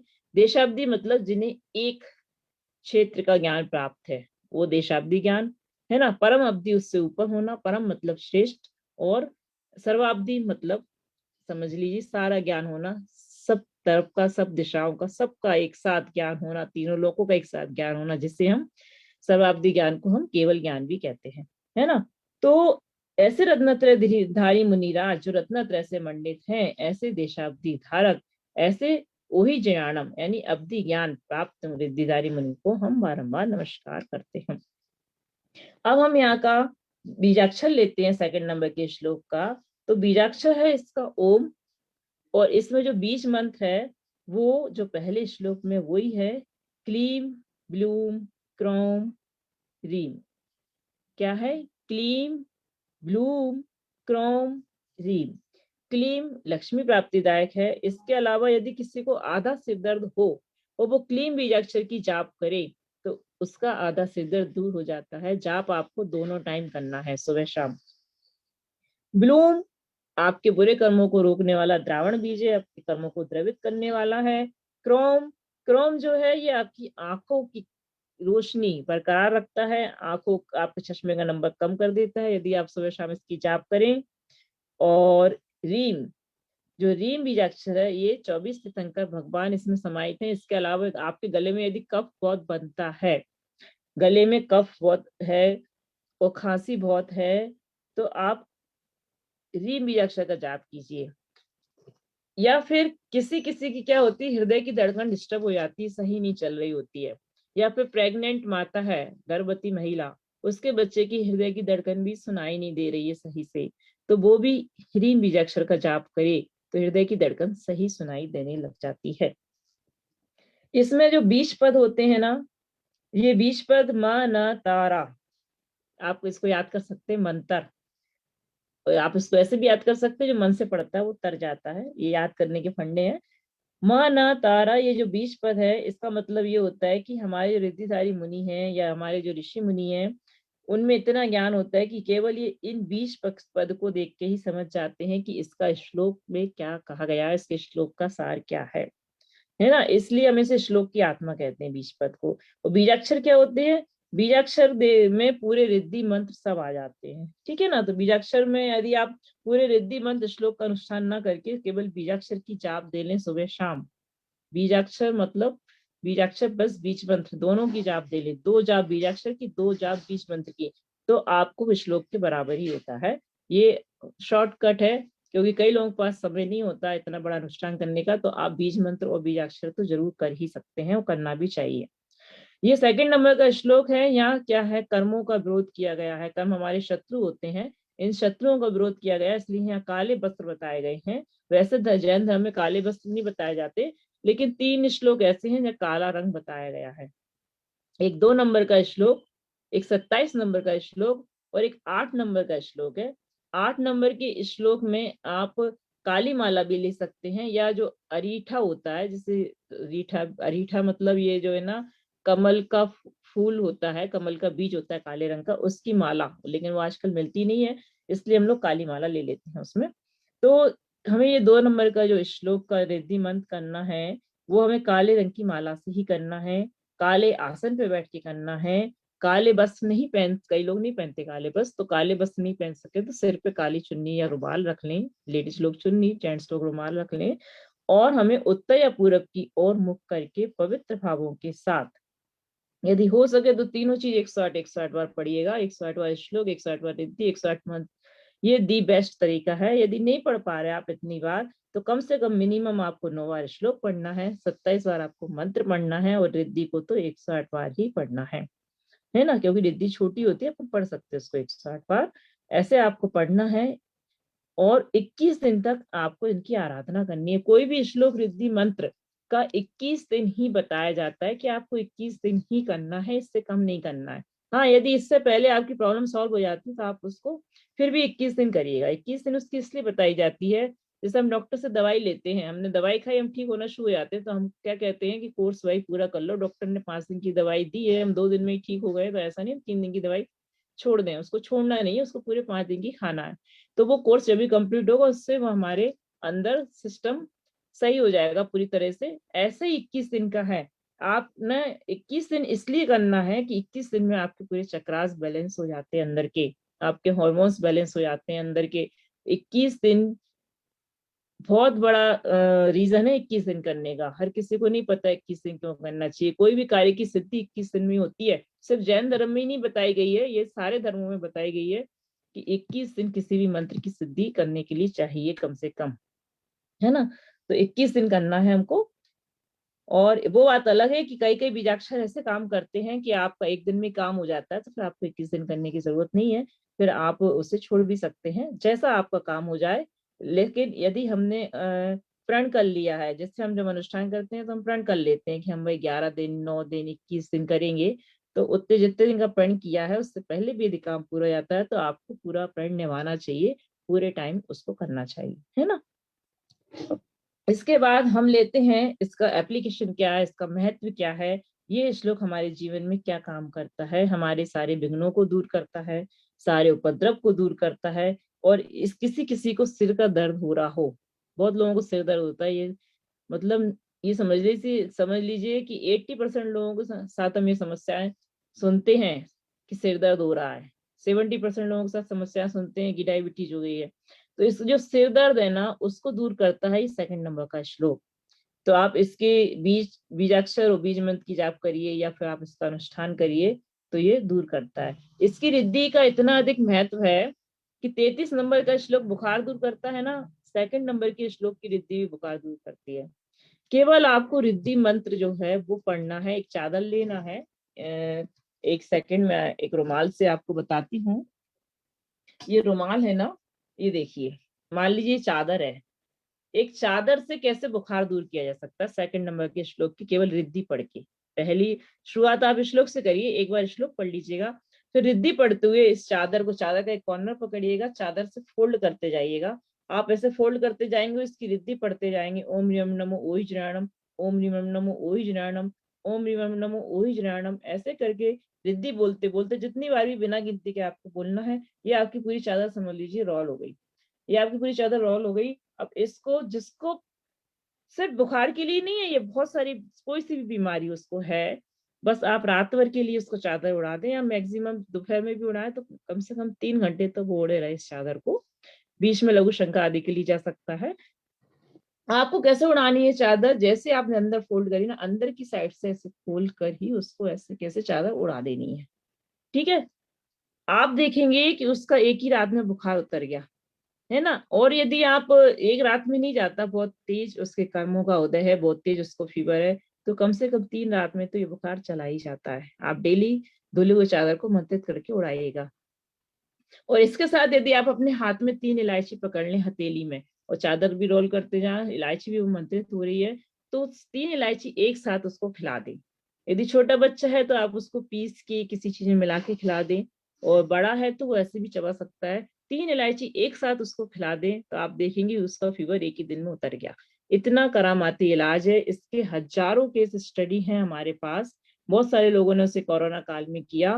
कोई सा ही बुखार हो, अभी डेंगू का बुखार बहुत चल रहा है, टाइफाइड बहुत चल रहा है, तो आप ये कीजिएगा, बहुत जल्दी बुखार उतरेगा, है ना। तो ये मंत्रों की महिमा है। बस विश्वास करने की देर है। विश्वास होगा तो ही काम करेंगे, नहीं तो नहीं करेंगे। इसके अलावा इसका जो यंत्र होता है, इसको यदि हम दर्शन करें, प्रतिदिन अपने पास रखें, अपने घर में रखें, तो इससे है ना हमको किसी की नजर नहीं लगती। एक हम भगवान की चमर डेली करते हैं तो 24 घंटे हमें किसी की नजर नहीं लगती, ऐसा सुधा सागर महाराज जी का कहना है। और ये हमने आजमाया भी है। आप भी करके देखिएगा और देखिएगा। सुनीला बाकीवाल लिख रही हैं, yes it's work I do, कि ये काम करता है और मैंने इसको किया है। इसको बहुत सारे लोगों ने किया है, रूपाली जी ने भी इसे किया है और बहुत सारे लोगों से करवाया है। रूपाली जी ने, बहुत सारे लोगों ने इसको किया है। तो ये जो है चादर वाला बहुत ज्यादा इफेक्टिव होता है। अब इसका मैं संक्षिप्त में स्टोरी लूंगी कि भगवान को नमन करने से हमारे रोगों का कैसे शमन हो जाता है। तो ये 2nd नंबर के श्लोक में स्टोरी है छोटी सी। ये 2nd नंबर के श्लोक की केवल एक ही स्टोरी नहीं है, आप लोग देखते होंगे अलग अलग किताब में अलग अलग स्टोरी मिलती है। हाँ है, ऐसी बहुत सारी अलग अलग कहानी है जो मुनिराज, जो आचार्य जो कहानी जिस बुक में छाप दें वो अपन मान लेते हैं, पढ़ लेते हैं, क्योंकि बहुत सारी कहानियां, बहुत सारी केस स्टडी है। हमारे पास बहुत सारी केस स्टडी है। किस लोग कैसे, मुनिराजों के पास भी बहुत सारी केस स्टडी है। तो कोई पुरानी कहानी छाप देता है, कोई नई कहानी छाप देता है, सब सही है। तो हम इसमें से एक छोटी सी कहानी लेते हैं जो आचार्य श्री बिनम सागर महाराज जी द्वारा लिखी हुई है। कि एक बार की बात है, एक ज्ञानी मुनिराज के पास बहुत सारे बैठे हुए, कोई परिवार की पीड़ा का उपाय पूछ रहे थे, कोई किसी संपत्ति की समस्या का उपाय पूछ रहे थे, मतलब तन मन धन से संबंधित पीड़ा किसी को थी, तो वो सब अपने अपने निदान पाना चाहते थे महाराज श्री से। सब अपने अपने दुखों से बहुत दुखी थे। तो मुनिराज ने सबकी बात सुन के कहा कि हे भव्य प्राणियों, सच्चे बीतरागी भगवान को प्रणाम करने से हमारे सभी विघ्न शांत हो जाते हैं। इसलिए भक्तामृत स्तोत्र का प्रथम और दूसरा छंद पढ़ते हुए उसकी जाप करो। जाप करो मतलब, जाप करने का मतलब होता है जो रिद्धि मंत्र है ना, उसकी जाप करो। तो सभी लोगों से मिलकर जाप की, सभी लोगों ने सामूहिक जाप की। आप सोचिए सामूहिक जाप का ना बहुत इफेक्ट होता है। जब हम भक्तांबर स्तोत्र, अभी हम जूम मीटिंग में सब लोग साथ में बैठे हैं, साथ में पढ़ रहे हैं, साथ में जो हीलिंग दी जा रही है वो अलग ही इफेक्टिव होती है।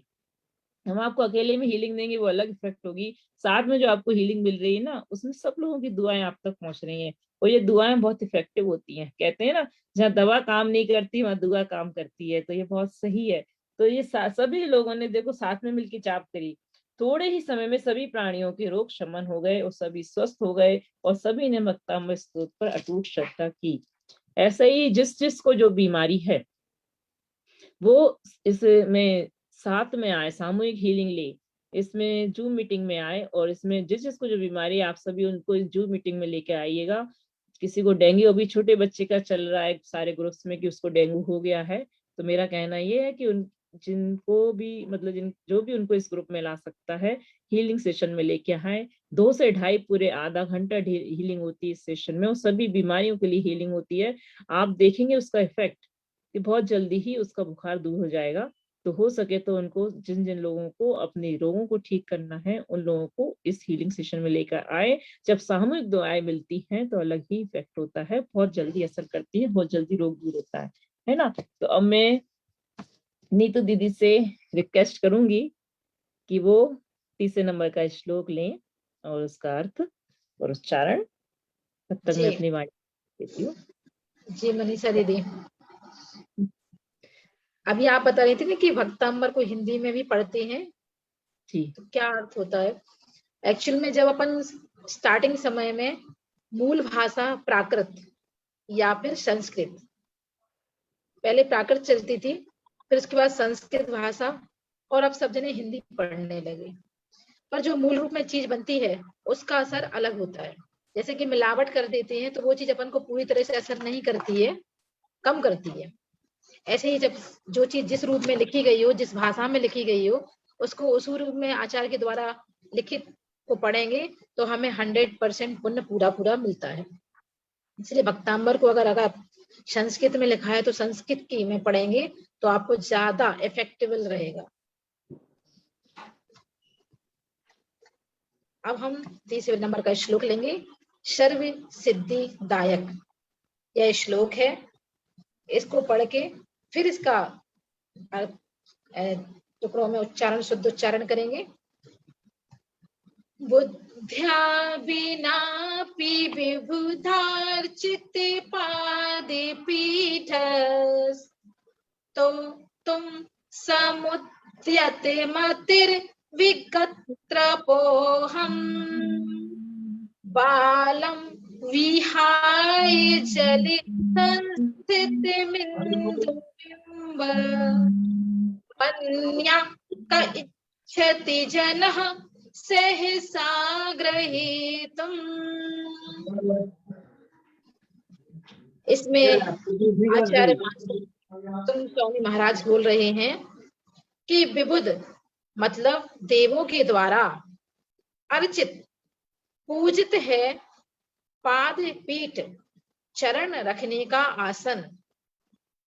बुद्धिया बुद्धि के बिना भी विगत त्रयपा लज्जा रहित अहम मैं स्तुति करने के लिए समुद्यत मति तैयार बुद्धि वाला जल संस्थितम पानी में स्थित इंदु बिम्बम चंद्रमा के प्रतिबिंब को बालक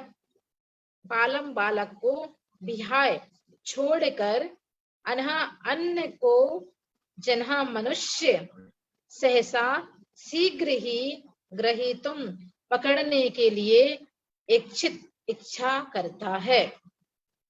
कि देवों के द्वारा पूजित, क्योंकि जो भगवान हैं हमारे उनकी सेवा करने के लिए देवतागण ही आते हैं। क्योंकि जब भगवान का जन्म होना होता है तो पहले से मालूम होता है कि सर्वार्थ सिद्धि से जीव आ रहा है कि कहाँ से आ रहा है। तो जो स्वधर्म इंद्र होते हैं, क्योंकि जो 16 स्वर्ग होते हैं, 16 स्वर्ग में जो पहला स्वर्ग होता है, जितने देव होते हैं उनके नाम पर ही स्वर्ग के नाम रखे गए हैं। पहला स्वर्ग होता है तो जो स्वधर्म इंद्र होता है उसको यह सब सौभाग्य मिलता है कि तीर्थंकर भगवान जन्म ले रहे हैं, उन्हें पहले सूचना मिल जाती है। तो वे अष्ट कुमारियां जो होती हैं उनकी आज्ञा से माता के गर्भ शोधन करते हैं। भगवान के जन्म के 6 माह पहले से रत्नों की वर्षा होती है, लगातार 6 महीने पहले और 9 माह, तो इस तरह से 15 महीने रत्नों की वर्षा होती है जब भगवान तीर्थंकर भगवान का जन्म होता है। जब भगवान को पांडुशिला पर लेके जाते हैं तो सौधर्म इंद्र ही अपनी सची के साथ बाकी इंद्रों के द्वारा पांडुशिला पर ले जाकर भगवान का अभिषेक करते हैं। तो ये सब क्रिया कौन कर रहा है? देव। अभिषेक किया, वस्त्र और आभूषण और भोजन, ये तीनों चीजें स्वर्ग से आती हैं भगवान के लिए। उनके घर का भोजन, उनके घर के आभूषण, वस्त्र नहीं पहनते हैं तीर्थंकर भगवान। केवल तीर्थंकर भगवान की बात हो रही है, सामान्य अरहंत परमेष्टि की बात नहीं हो रही है। और ना जो मोक्षगामी जीव है, जो मोक्ष गए हैं सामान्यता, उनकी बात नहीं हो रही। केवल यह बात हो रही है 24 तीर्थंकर भगवान की, कि उनको विशेष पद प्राप्त है, विशेष सुविधा के साथ होते हैं, क्योंकि पुण्य उनका इतना तेज होता है, इतना तीव्र होता है कि उन्हें ये सब चीजें आसानी से मिल जाती हैं। तो वो अपने जब तक वो दीक्षा नहीं लेते हैं तब तक उन्हें वस्त्र, आभूषण और भोजन देवता के द्वारा, इंद्रों के द्वारा लेकर आया जाता है और वो उसको भूजते हैं, वहां के कपड़े पहनते हैं स्वर्ग के, और वहीं के आभूषण पहनते हैं। पर दीक्षा लेने के बाद जैसे कि आदिनाथ भगवान ने 6 माह का मौन रखा था और एक आसन पर बैठकर 6 माह तक वो मौन रहे थे दीक्षा लेने के बाद। उसके बाद आहार के लिए निकले थे तो आहार भी नहीं मिला था। इस तरह से 1 साल 13 महीने के साथ हुआ था, 6 दिन तक आहार नहीं मिला, तो इतना समय बिना आहार के रहे। पर बच्चे वृषभ नाराज सहनन होता है उनका, तो ये वह सहन कर पाते हैं। उसके बाद राजा श्रेयांश के द्वारा उनका आहार हुआ था। तो इस तरह का सारी क्रिया जो होती है, जब उन्हें वैराग होता है तब लौकांतिक देव 5वें स्वर्ग से आते हैं और उनके वैराग की प्रशंसा करते हैं, पालकी लेकर आते हैं और उनको बैठाकर वन में ले जाते हैं। तो ये सब काम देवों का है। तो इसीलिए जब अभिषेक किया जाता है भगवान का, तो सारे जो पुरुष वर्ग होते हैं वो इंद्र मतलब देवता बन के भगवान का अभिषेक करते हैं। आप देखिएगा चंदन लगाते हैं तो चंदन केवल माथे पर नहीं लगाते, 9 स्थानों पर चंदन लगाते हैं। उसका मतलब होता है कि वस्त्र आभूषण, मतलब उन्हें मस्तक पे लगाया, कानों पे लगाया, हाथ के बाजूबंद पे लगाया, तो ये आभूषण धारण कर रहे हैं। तो ऐसे आभूषण चंदन के द्वारा उसकी स्थापना करते हैं, तब भगवान का अभिषेक करते हैं। लेकिन मनुष्य को केवल संयम लेने का अधिकार होता है और देवता संयम नहीं ले पाते हैं, इसलिए सारी चीज उनको करने नहीं मिलती हैं और इसलिए वो डायरेक्ट मोक्ष भी नहीं जा सकती। स्वर्ग से भी उनको पृथ्वी पर मतलब मनुष्य जन्म लेकर आना पड़ेगा, तब कहीं जाके वो संयम धारण कर पाएंगे।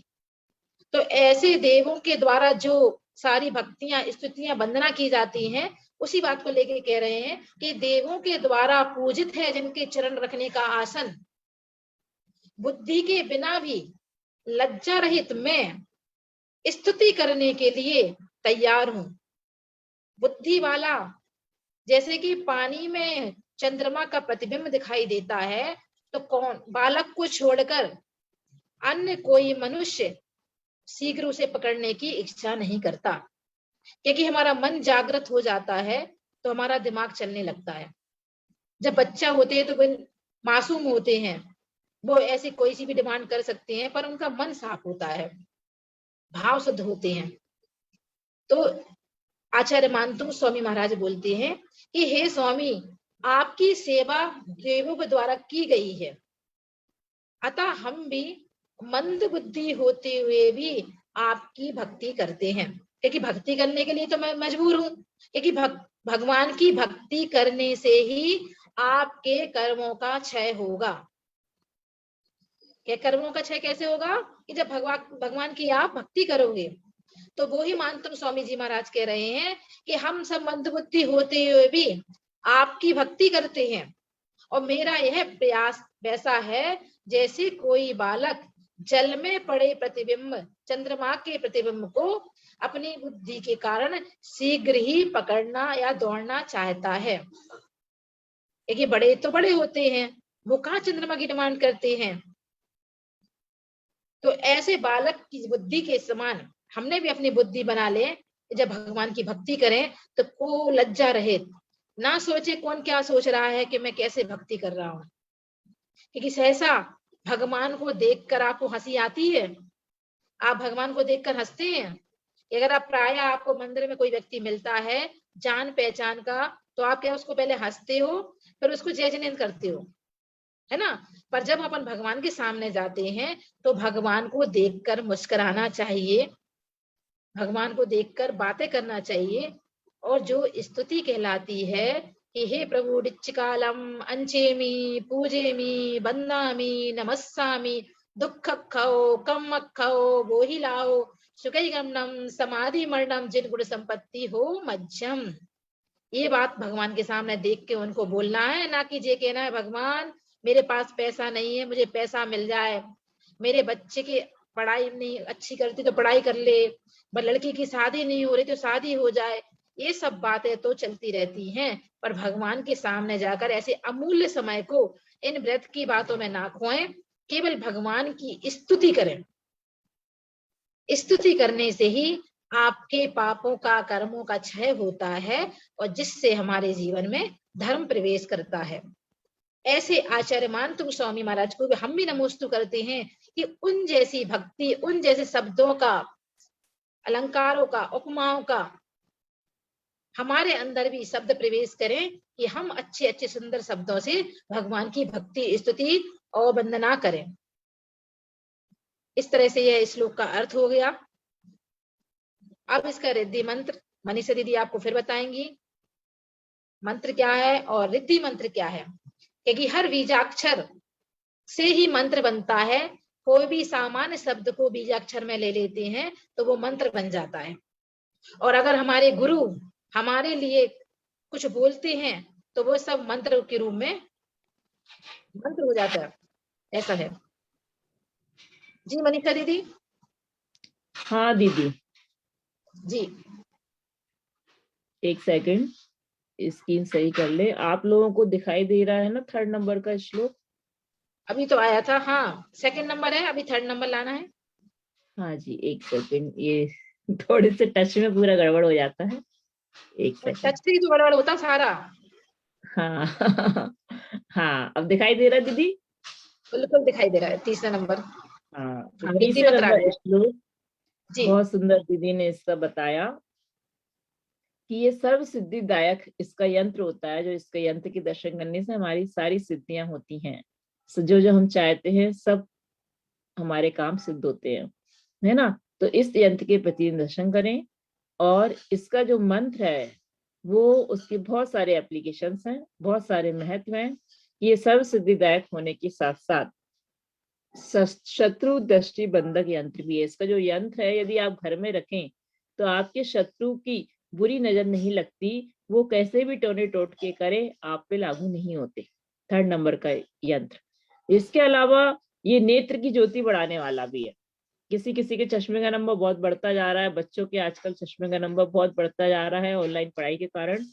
तो ये जो इस 3रे नंबर के श्लोक का उनको पठन करवाया, उनसे बोले कि 3 नंबर का श्लोक प्रतिदिन डेली 9 टाइम्स पढ़ें, क्योंकि बच्चे केवल इतना ही कर सकते हैं। तो उनको 3रे नंबर का श्लोक, एक 3रा एक 5वां, ये 2 श्लोक नेत्र की ज्योति बढ़ाने वाले होते हैं। इन दोनों का हम लोगों को पठन करना चाहिए, चश्मे का नंबर नहीं बढ़ाना है तो। इसके अलावा क्या होता है कि इस मंत्र से अपन मंत्रित जल को आंखों में छींटे मारे। अब आप कहेंगे आंखों में छींटे मारेंगे तो जल जमीन पे नहीं गिरेगा, तो उसके लिए हमें क्या करना है, नीचे एक थाली रख लेना है ना, ये टब रख लेना है। फिर उसमें अपने इससे इसका जो मंत्रित जल लेना, आपने एक कलश में जल लिया, 9 बार इस श्लोक से मंत्रित किया और उसकी छींटे आंखों में मारिए। तो आप देखेंगे 21 दिन तक यदि आप ऐसा करेंगे तो आपकी एक तो आंखों की रोशनी तेज होगी, दूसरी आपको सब सिद्धियां प्राप्त होंगी। और आपके जो आई साइट है ना, किसी को नजर दूर दृष्टि दोष है, किसी को निकट दृष्टि दोष है ना, तो वो सब दूर हो जाएंगे। ऐसे ही 7 दिन तक तीनों टाइम इस मंत्र की आप 108 बार रिद्धि और मंत्र दोनों जपें तो आपको सारी सिद्धियां प्राप्त होती हैं, आपके सारे काम सफल होते हैं, है ना।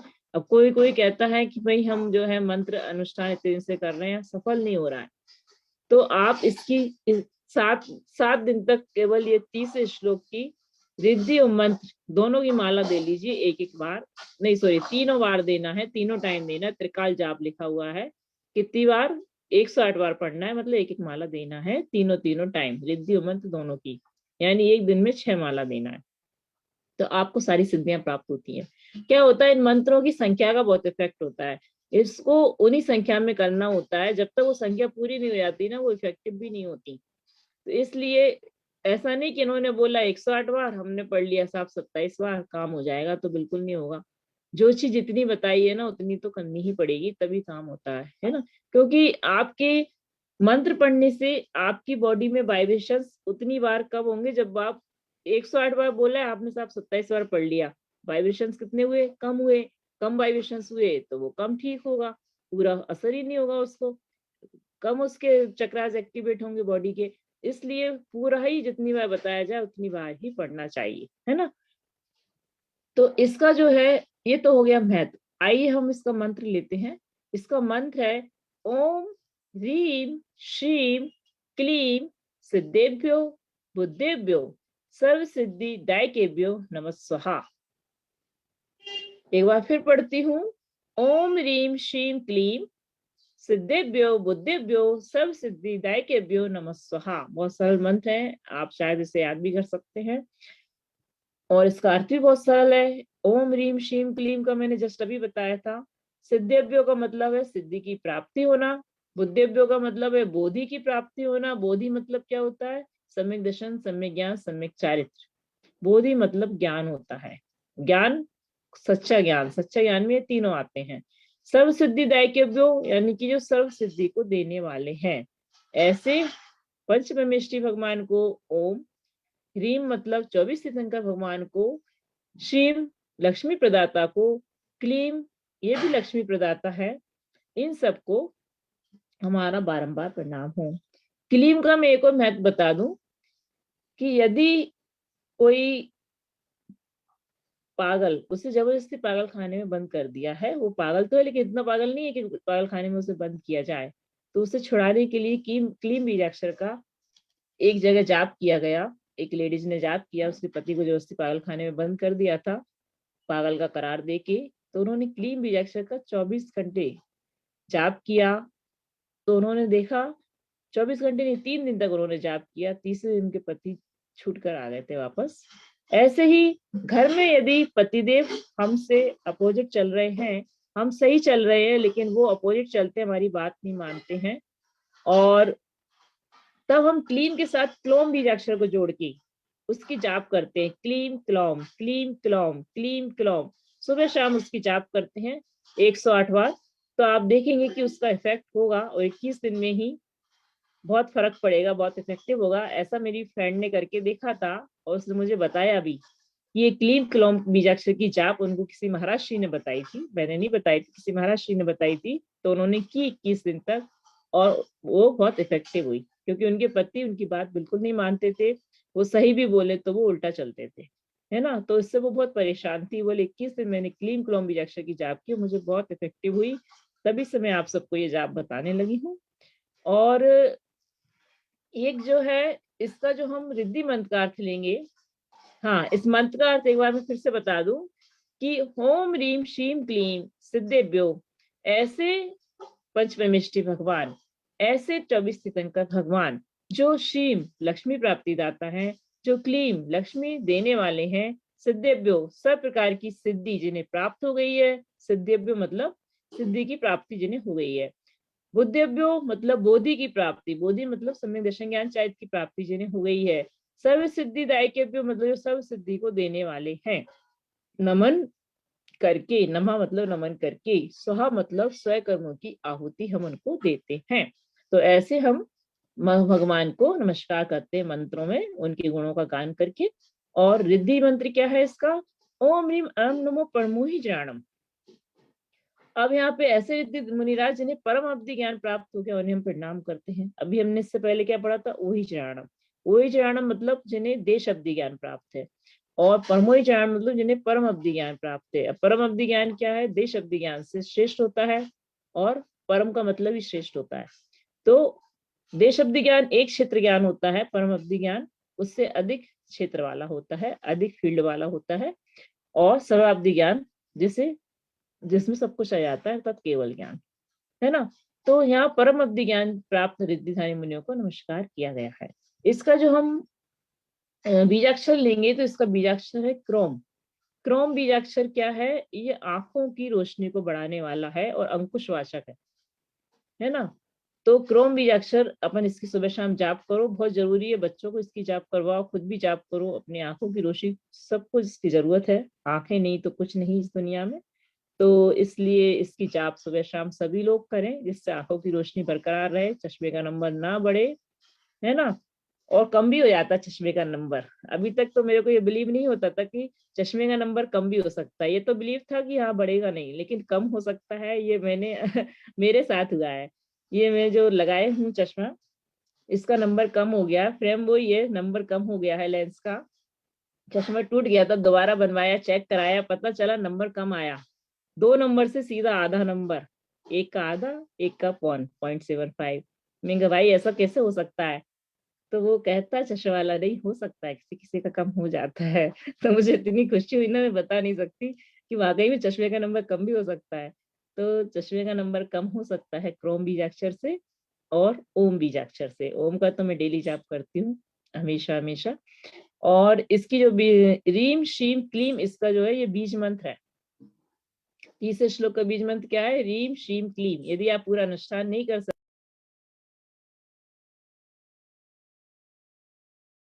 बीज मंत्र और बीजाक्षर की जाप करेंगे आप, क्रोम की और रीम शीम क्लीम की, तो ये उतना ही इफेक्टिव होगा जितना एक श्लोक का अनुष्ठान। इसका जो बीज पद है ना, ना बीज पद क्या है? पूरे श्लोक की आत्मा है।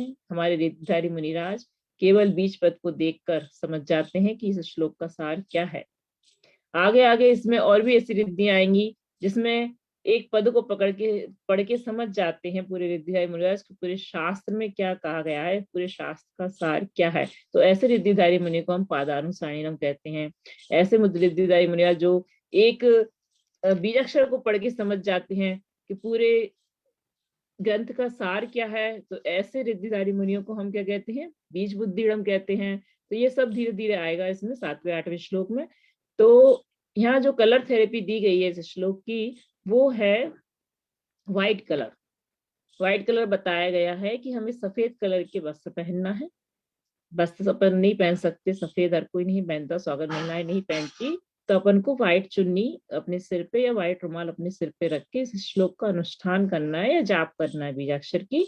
और सफेद ही आसन लेना है, सफेद ही माला लेना है, दिशा पूर्व या उत्तर की साइड होना चाहिए। और तीनों श्लोक रिद्धि मंत्र तीनों का 108 बार यदि हम जाप करें, आराधना करें 21 दिन तक, वो भी पूरे ब्रह्मचर्य के साथ, दी बेस्ट। नहीं कर सकते इतनी बार तो मिनिमम आपको 9वां श्लोक, 108 बार रिद्धि और 27वां मंत्र की जाप की आराधना भी कर सकते हैं, है ना। एक आसन करें, चटाई पे शयन करें, तो बहुत अच्छा। जब मैंने पीएचडी किया था तो नियम ले लिया था, पूरे टाइम मैंने चटाई पे ही शयन किया, बहुत सारे नियम ले लिए थे। चाय कॉफी कोल्ड ड्रिंक का आजीवन त्याग कर दिया था, और भी ब्रह्मचर्य व्रत चला, और भी बहुत सारे नियम लिए थे। तो नियम से क्या होता है, जल्दी से कार्य की सिद्धि होती है, ये मैंने फील किया है। आप भी फील करेंगे यदि आप ऐसे नियम लेंगे तो। इसका जो अन्य महत्व है वो ये है कि ये सर्व सिद्धि देने के साथ साथ शत्रु दृष्टि बंधक यंत्र भी है, नेत्र ज्योति बढ़ाने वाला भी है, ये सब मैं बता चुकी हूँ। तो आइए हम इसकी कहानी लें कि एक सुदत्त नाम का सेठ था, बहुत दुखी दुखी रहता था, हमेशा अच्छा काम करता था, सबकी भलाई करता था, पूजन करता था, है ना, धर्म करता था, साधुओं की सेवा करता था, लेकिन क्या होता था? खुश नहीं रहता था। खुश क्यों नहीं रहता था? क्योंकि कोई उसकी प्रशंसा नहीं करता था, सब उसको ना नेग्लेक्ट करते थे, इग्नोर करते थे। तो बहुत दुखी था वो कि क्या होता है जब हम अच्छे काम करते हैं तो थोड़ी प्रशंसा की उम्मीद भी करते हैं, लेकिन प्रशंसा नहीं मिलती, लोगों से नेग्लेक्ट इग्नोर करते हैं, नेग्लेक्ट हम करते हैं, मतलब तो वो अच्छा नहीं लगता है। तो वो बहुत दुखी रहता था। तो दुखी होकर उसने क्या है, एक तपस्वी मुनिराज से इसका कारण पूछा, निवारण पूछा। तो महर्षि ने कहा कि बेटा इसका निवारण करने के लिए ना तो भक्तांबर का जो 30 नंबर का श्लोक है, रिद्धि है, मंत्र है, उसकी जाप करो 21 दिन तक। उससे क्या होगा, सभी लोग ना आपसे प्रेम करने लगेंगे, आपको चाहने लगेंगे, आपकी प्रशंसा करने लगेंगे, और शत्रु की भी बुरी नजर नहीं लगेगी। उसने ऐसा ही किया, 30 नंबर का अनुष्ठान किया, श्लोक रिद्धि मंत्र सब पढ़े 21 दिन तक, और फिर उसके बाद वो सबका प्रिय बन गया, शत्रु भी उसके मित्र बन गए, सबकी आंखों का तारा हो गया। उसने इसके इफेक्ट को खुद देखा, है ना। तो उसके इस इफेक्ट को देखकर और लोग भी भक्तांबर को मानने लगे, आदिनाथ भगवान की पूजा करने लगे, और सब लोग इसको फॉलो करने लगे। तो ऐसा होता है इस श्लोक का इफेक्ट कि जो था दर दर का मारा, वो बन गया सबकी आंखों का तारा, है ना। तो यदि किसी के साथ ऐसा होता है, उसे भी सबकी आंखों का तारा बनना है, तो वो भी ये 30 श्लोक के अनुष्ठान करे। अनुष्ठान नहीं कर पाए तो बीजाक्षर और बीज मंत्र की सुबह शाम जाप करे। इसका बीजाक्षर है क्रोम और बीज मंत्र है ह्रीम श्रीम क्लीम, है ना। बहुत देर नहीं लगती है, 5-5 मिनट लगते हैं बस इनकी जाप करने में। तो आज तो समय हो गया है दीदी, तो ये आज इतने ही श्लोक रहने देते हैं, है ना दीदी।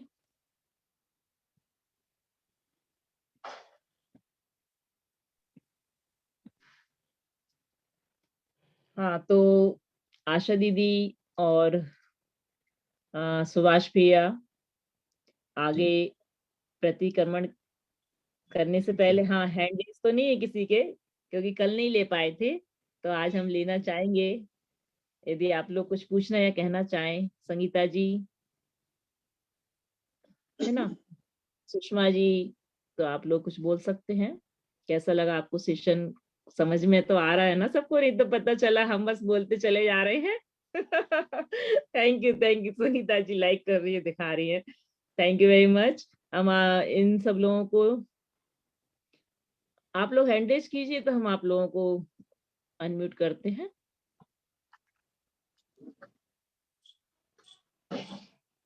रूपाली जी, आप कहाँ हैं? आइएगा, आपकी खिलखिलाती हंसी सुनते हैं हम।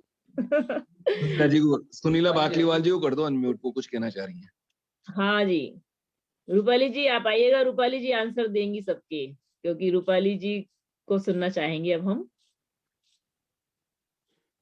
हाँ जी, देखिए रूपाली जी आ गई है, वीडियो ऑन हो गया है इनका। और कौन? सुनीला जी बाकलीवाल, हाँ जी, हाँ आपको अनम्यूट करते हैं। आपको अनम्यूट का ऑप्शन भेजा है। यस दीदी। जय Yes. जिनेन्द्र दीदी। जय जिनेन्द्र। हाँ दीदी, सबको दिवाली की बहुत बहुत शुभकामनाएं। आपको भी। दीदी मुझे 1 महीने से है ना फीवर चल रहा है कंटिन्यू। अरे, तो पहले 1 तो महीने डायग्नोस से? हुआ था। हाँ, 2 अक्टूबर से मुझे फीवर चल रहा है। और पहले तो वो टाइफाइड डायग्नोस हुआ था, अब उसके बाद टाइफाइड तो वीक हो गया, लेकिन अभी 8 दिन से डॉक्टर ने कहा है कि लंग्स में कुछ प्रॉब्लम है, जी तो अभी उसका कोर्स चल रहा है। जी। बहुत ज्यादा वीकनेस आ गई। मैंने आपसे एक बार व्हाट्सएप पे भी पूछा था दीदी उस दिन कि फीवर के लिए, फिर आपने बताया था वो वाला जाप करना, जी। लेकिन बहुत ज्यादा वीकनेस आ गई। उसके लिए क्या करूं?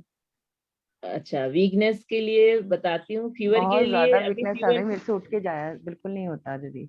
हाँ वो आपके चेहरे से ही दिख रहा है। आपने जो है ना फीवर के लिए ये चादर वाला ट्रीटमेंट किया? बिल्कुल, वो उससे, लेकिन है ना मेरे को कंटिन्यू डेली ना 3 बजे से दिन में और रात को 11 साढ़े 11 बजे तक फीवर होता था। अब 3 दिन से फीवर नहीं है। अच्छा। लेकिन वो मैंने किया था चादर वाला भी, वो करने के बाद थोड़ा सा रिलैक्स फील होता था, लेकिन कंटिन्यू मतलब 1 महीना 4 दिन कंटिन्यू फीवर रहा। हाँ तो डॉक्टर से चेक कराया होगा, टाइफाइड हाँ, वगैरह वो तो नहीं सारे था ना? डायग्नोस करे। हाँ, 40s में चल रहा है जयपुर में। टाइफाइड वगैरह तो नहीं था ना? नहीं, टाइफाइड आया, पहले टाइफाइड ही आया, फिर टाइफाइड का दोबारा टेस्ट कराया तो फीवर नहीं खत्म हुआ, तो डॉक्टर साहब बोले 15 दिन का कोर्स हो गया तो खत्म हो जाना चाहिए फीवर ना। वो नहीं हुआ हम्म था, तो बोले इसका मतलब बॉडी में कुछ और इन्फेक्शन है। फिर सीटी हम्म। स्कैन्स वगैरह हुए, सारे हुए, ब्लड के और सारे बॉम्बे से टेस्टिंग रिपोर्ट्स आई। हाँ तो उसके बाद देखिए, उसमें आया कि, क्योंकि शक्ति के लास्ट ईयर लिए, क्या मुझे कोविड भी हाँ हुआ था, लास्ट हाँ। ईयर कोविड भी हो गया था, तो उसके बाद फिर वो यही आया कि आपके लंग्स में इन्फेक्शन है कोई। तो उसके जी लिए कोई पर्टिकुलर जाप है क्या दीदी? हाँ जी, मैं बताती हूँ। आप है ना, इसके लंग्स के इन्फेक्शन के लिए पम बीजाक्षरी की जाप करें। पम, हाँ, सुबह आज पम, सुभाष भैया ने भी बोला था मेरे को। हाँ। और शक्ति के लिए, जो आपने वीकनेस आ गई ना, उसके लिए झ्रोम झ्रोम बीजाक्षर की जाप करें। 8वें झोम श्लोक का झोम। बीजाक्षर है झ्रोम झ्रोम। इसकी सुबह ओके। शाम 2-2 जाप करनी है आपको। और 33वें नंबर का श्लोक डेली 9 टाइम्स पढ़ते रहें, जिससे ये वो तो आपका मैं कर, फीवर हाँ। कंट्रोल में रहेगा, है ना? तो इतना आपको करना है। और साथ में इम्यूनिटी के लिए जो इम्यूनिटी पावर वाला चक्र होता है, मणिपुर चक्र, उसको आपको हील करना है। उसको हील करने के लिए आपको ओम बोलना है डेली 9 टाइम्स। क्योंकि दोनों टाइम बोले तो बहुत अच्छा, नहीं तो एक टाइम तो बोलना ही है, जिसमें आपको ओ और माँ को बराबर बराबर 50-50% इक्वल, अच्छा, सेम टाइम वाला इक्वल बोलना है। इक्वल। हाँ तो आपका जो है ना, मणिपुर चक्र, हार्ट चक्र, दोनों दोनों उससे बैलेंस रहेंगे, तो आपकी इम्यूनिटी पावर बढ़ेगी, है ना? साथ में अपने अच्छा, खाने पीने का ध्यान रखिएगा। अरे दीदी डाइट, कुछ भी नहीं खाया जाता, मुझे सब देख के एकदम उबाक आती है इससे। नहीं नहीं, वो ख्याल रखना पड़ेगा, क्योंकि उसी से तो सब कुछ बैलेंस में होना चाहिए। कोई एक चीज अकेले इफेक्ट नहीं करती, सब कुछ इफेक्ट करता है। तो सब कुछ आपको हम्म, बैलेंस में करते हुए अपने आप को ठीक करना है ना? आशिता जी लिख रही हैं, very nice explanation, thank you very much. आप सबको समझ में आया, सबसे अच्छी खुशी तो इस बात की होती है कि आप सब इतने ध्यान से सुनते हैं और आप सबको समझ में भी आता है। सबका देखिए क्या कहना चाहिए 11 वर्णी कर्मों का क्षय हो रहा है सही और बात है। सबको बहुत अच्छा ज्ञान मिल रहा है। नीतू दीदी, ये कहा इतने लंबे टाइम से हमें नीतू दीदी का सानिध्य मिल रहा है और उम्मीद करते हमेशा हमेशा मिलता ही रहेगा। दीदी बहुत अच्छे से समझाते हैं आप दोनों, नीतू दीदी भी और आप भी। मतलब अभी मेरी हाँ हिम्मत नहीं थी, तब भी मैं वीडियो कॉल ऑन, ये वीडियो जूम ऑन करके पूरा अच्छे से सुन रही थी लेटी लेटी। हाँ, तो आप लेटे लेटे सुन सकते हैं, कोई दिक्कत नहीं है, बस आप हम्म सुनते रहिएगा। इससे भी बहुत बड़ी हीलिंग होती है। ये सब हम्म मंत्र भी तो चल रहे हैं। ऐसा नहीं है कि जिस श्लोक में जो कहा कि भाई 33वां श्लोक बुखार में काम करता है तो वो सिर्फ बुखार में ही काम करता है, बहुत सारे इफेक्ट होते हैं उसमें। सारे बीजाक्षर तो हैं, सब काम हम्म करते हैं। आपको कुछ नहीं याद था, जौन सा श्लोक, जौन सा बीजाक्षर, जौन सा याद आ रहा है आप वो पढ़िएगा, सब काम करते हैं। पहले ही हम्म श्लोक पढ़ लीजिएगा साहब। हम्म। पेड़ दीदी एक बार ये पेड़ पूरे पौधों वाले का पे व्हाट्सअप कर सकेंगे, मेरे को एक्चुअली में याद नहीं रहता कई बार आजकल। क्या चीज? जो अभी आपने मेरे को बताया ना, ये वाले का बीजाक्षर और ये उसका वो। हाँ चलिए, आप लिख दीजिएगा कि मेरे को फीवर है 1 महीने से, हम्म। तो और ऐसा सा हाँ प्रॉब्लम है, मैं तो मैं आपको उसकी डाल देती सोल्यूशन हूँ। लिख दूंगी क्योंकि याद हाँ नहीं रहता ना, कई इसलिए। बार हाँ। हाँ, बहुत चलिए सारे बहुत बहुत धन्यवाद जी। लोग बहुत पूछते बहुत हैं इसलिए। धन्यवाद दीदी। हाँ ओके ओके, बहुत सारे हैंड रेज हो रहे हैं, हम दूसरा हैंड लेते हैं। बिल्कुल। जय जिनेन्द्र। ममता, ममता जी आपको अनम्यूट किया है, आप आइएगा। जय जिनेन्द्र दीदी। जय जिनेन्द्र दीदी। जय जिनेन्द्र।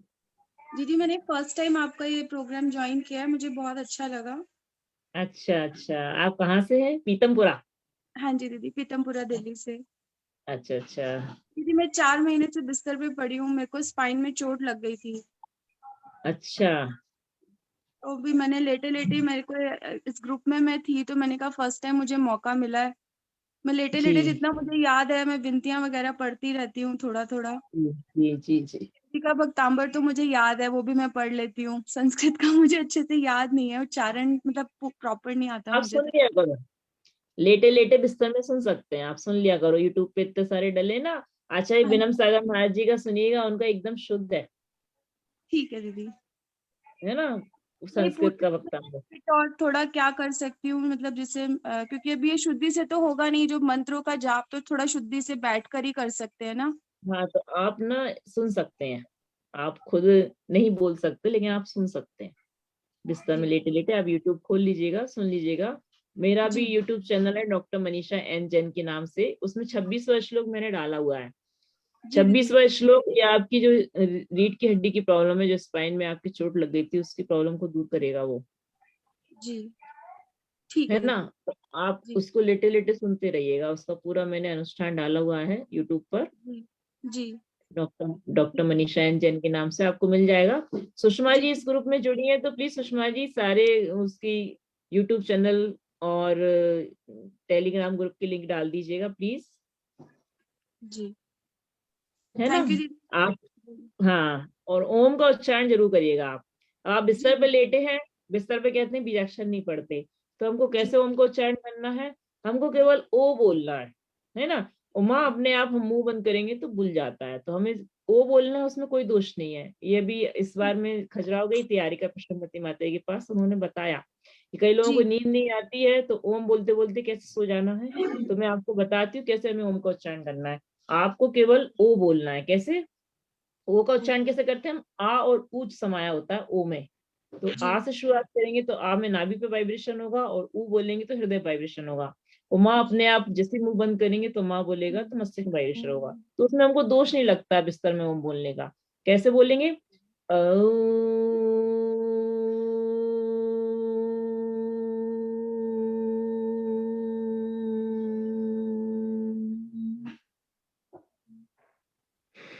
आपने मुंह बंद किया, माँ बोल गया, इस तरीके से ना आपको ओम का उच्चारण करना है बिस्तर में।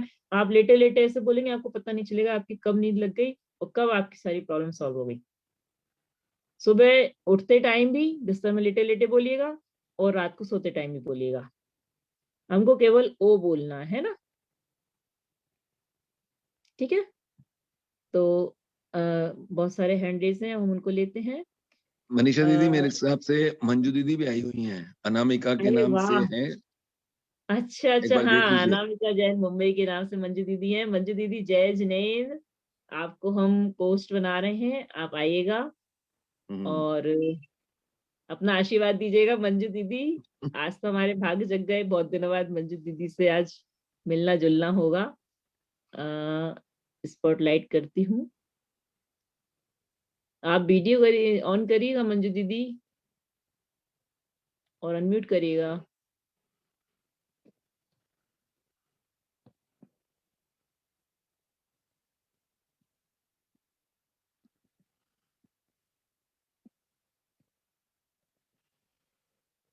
मंजू दीदी शायद अभी सुन नहीं पा रही हैं।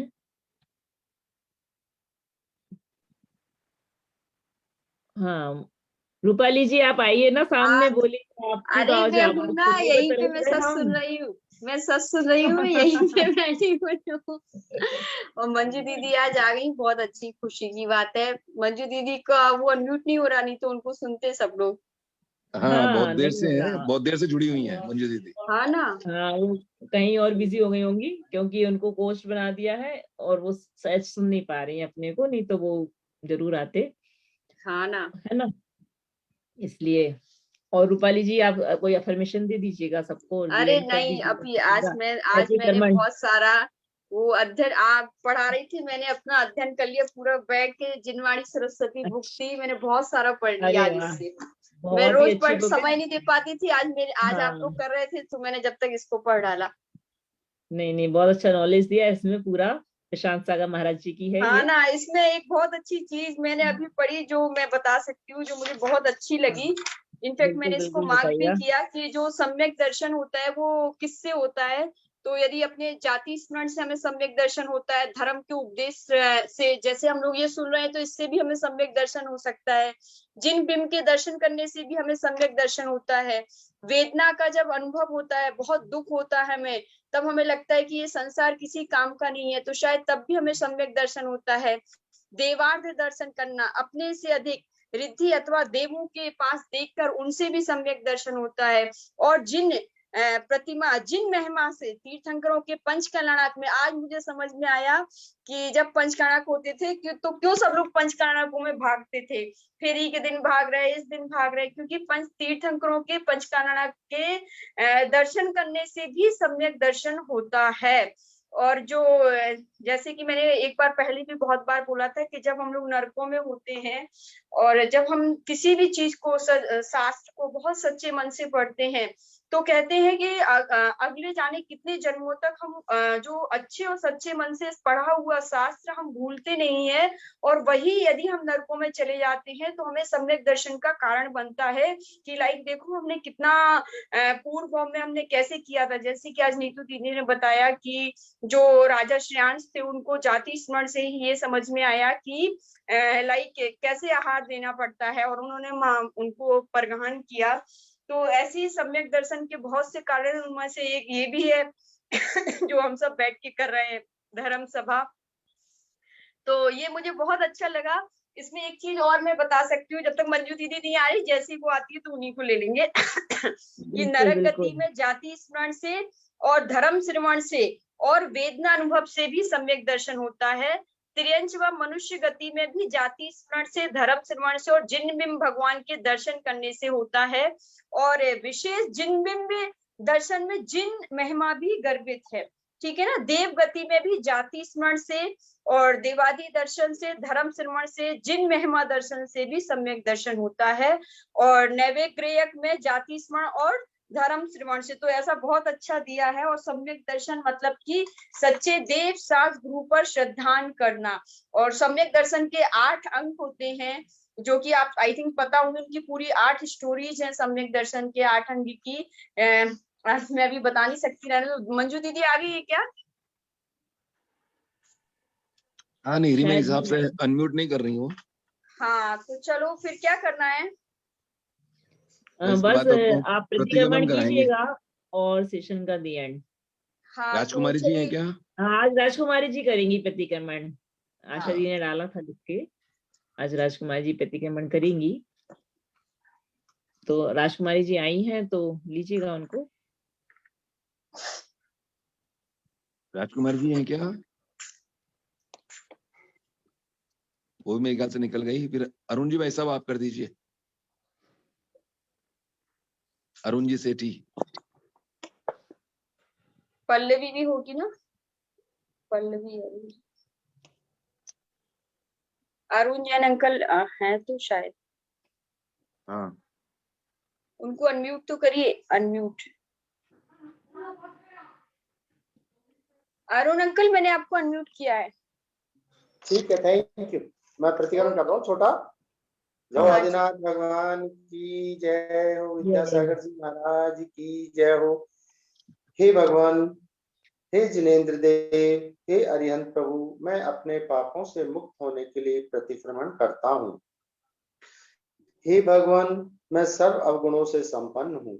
मैंने मन वचन काय की दुष्टता से न जाने कितने अपराध किए हैं।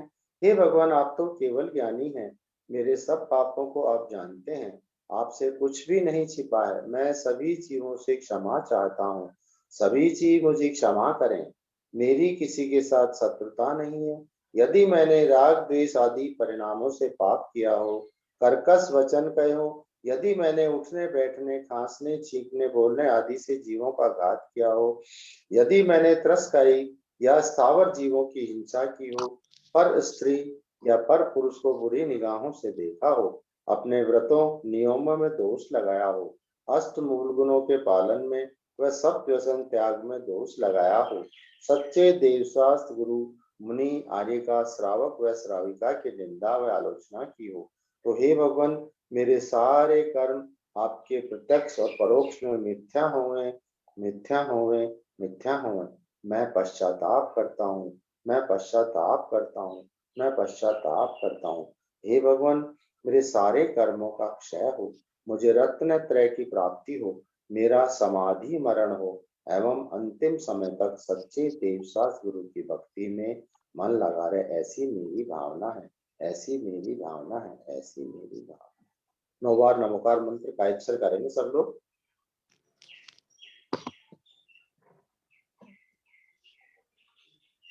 नमो अरिहंताणं नमो अरिहंताणं नमो अरिहंताणं नमो अरिहंताणं नमो अरिहंताणं नमो अरिहंताणं नमो अरिहंताणं नमो अरिहंताणं नमो सिद्धाणं नमो आर्याणं नमो वचाणं नमो लोए सब साहु। बहुत बहुत धन्यवाद अरुण जी भाई साहब। और भगवान बहुत बहुत धन्यवाद नीतू दीदी का, सभी को जय मनीषा जी का, रूपाली जी का और सभी पधारे हुए हमारे हीलर्स और जिन्होंने आज सेशन में भागीदारी निभाई। सभी काम तहे दिल से जयपुर हेरिटेज वक्ता हीलिंग सेंटर की तरफ से सभी का बहुत बहुत धन्यवाद ज्ञापित करते हैं और इसी प्रकार जुड़े रहें। जय जिनेंद्र। जय जिनेंद्र, जय जय जिनेंद्र, जय जिनेंद्र सभी को। कल फिर वही 2 बजे मिलेंगे। हाँ जी, ठीक है, जय जिनेंद्र। जय कल जिनेंद्र भैया, सबको। कल भैया आप मंगलाचरण सुषमा जी पुणे से करवा लीजिएगा, ठीक है ना? उनको बहुत इच्छा है करने की, तो कल उनको ले लीजिएगा ठीक 2 बजे। जय जिनेंद्र। जय जिनेंद्र।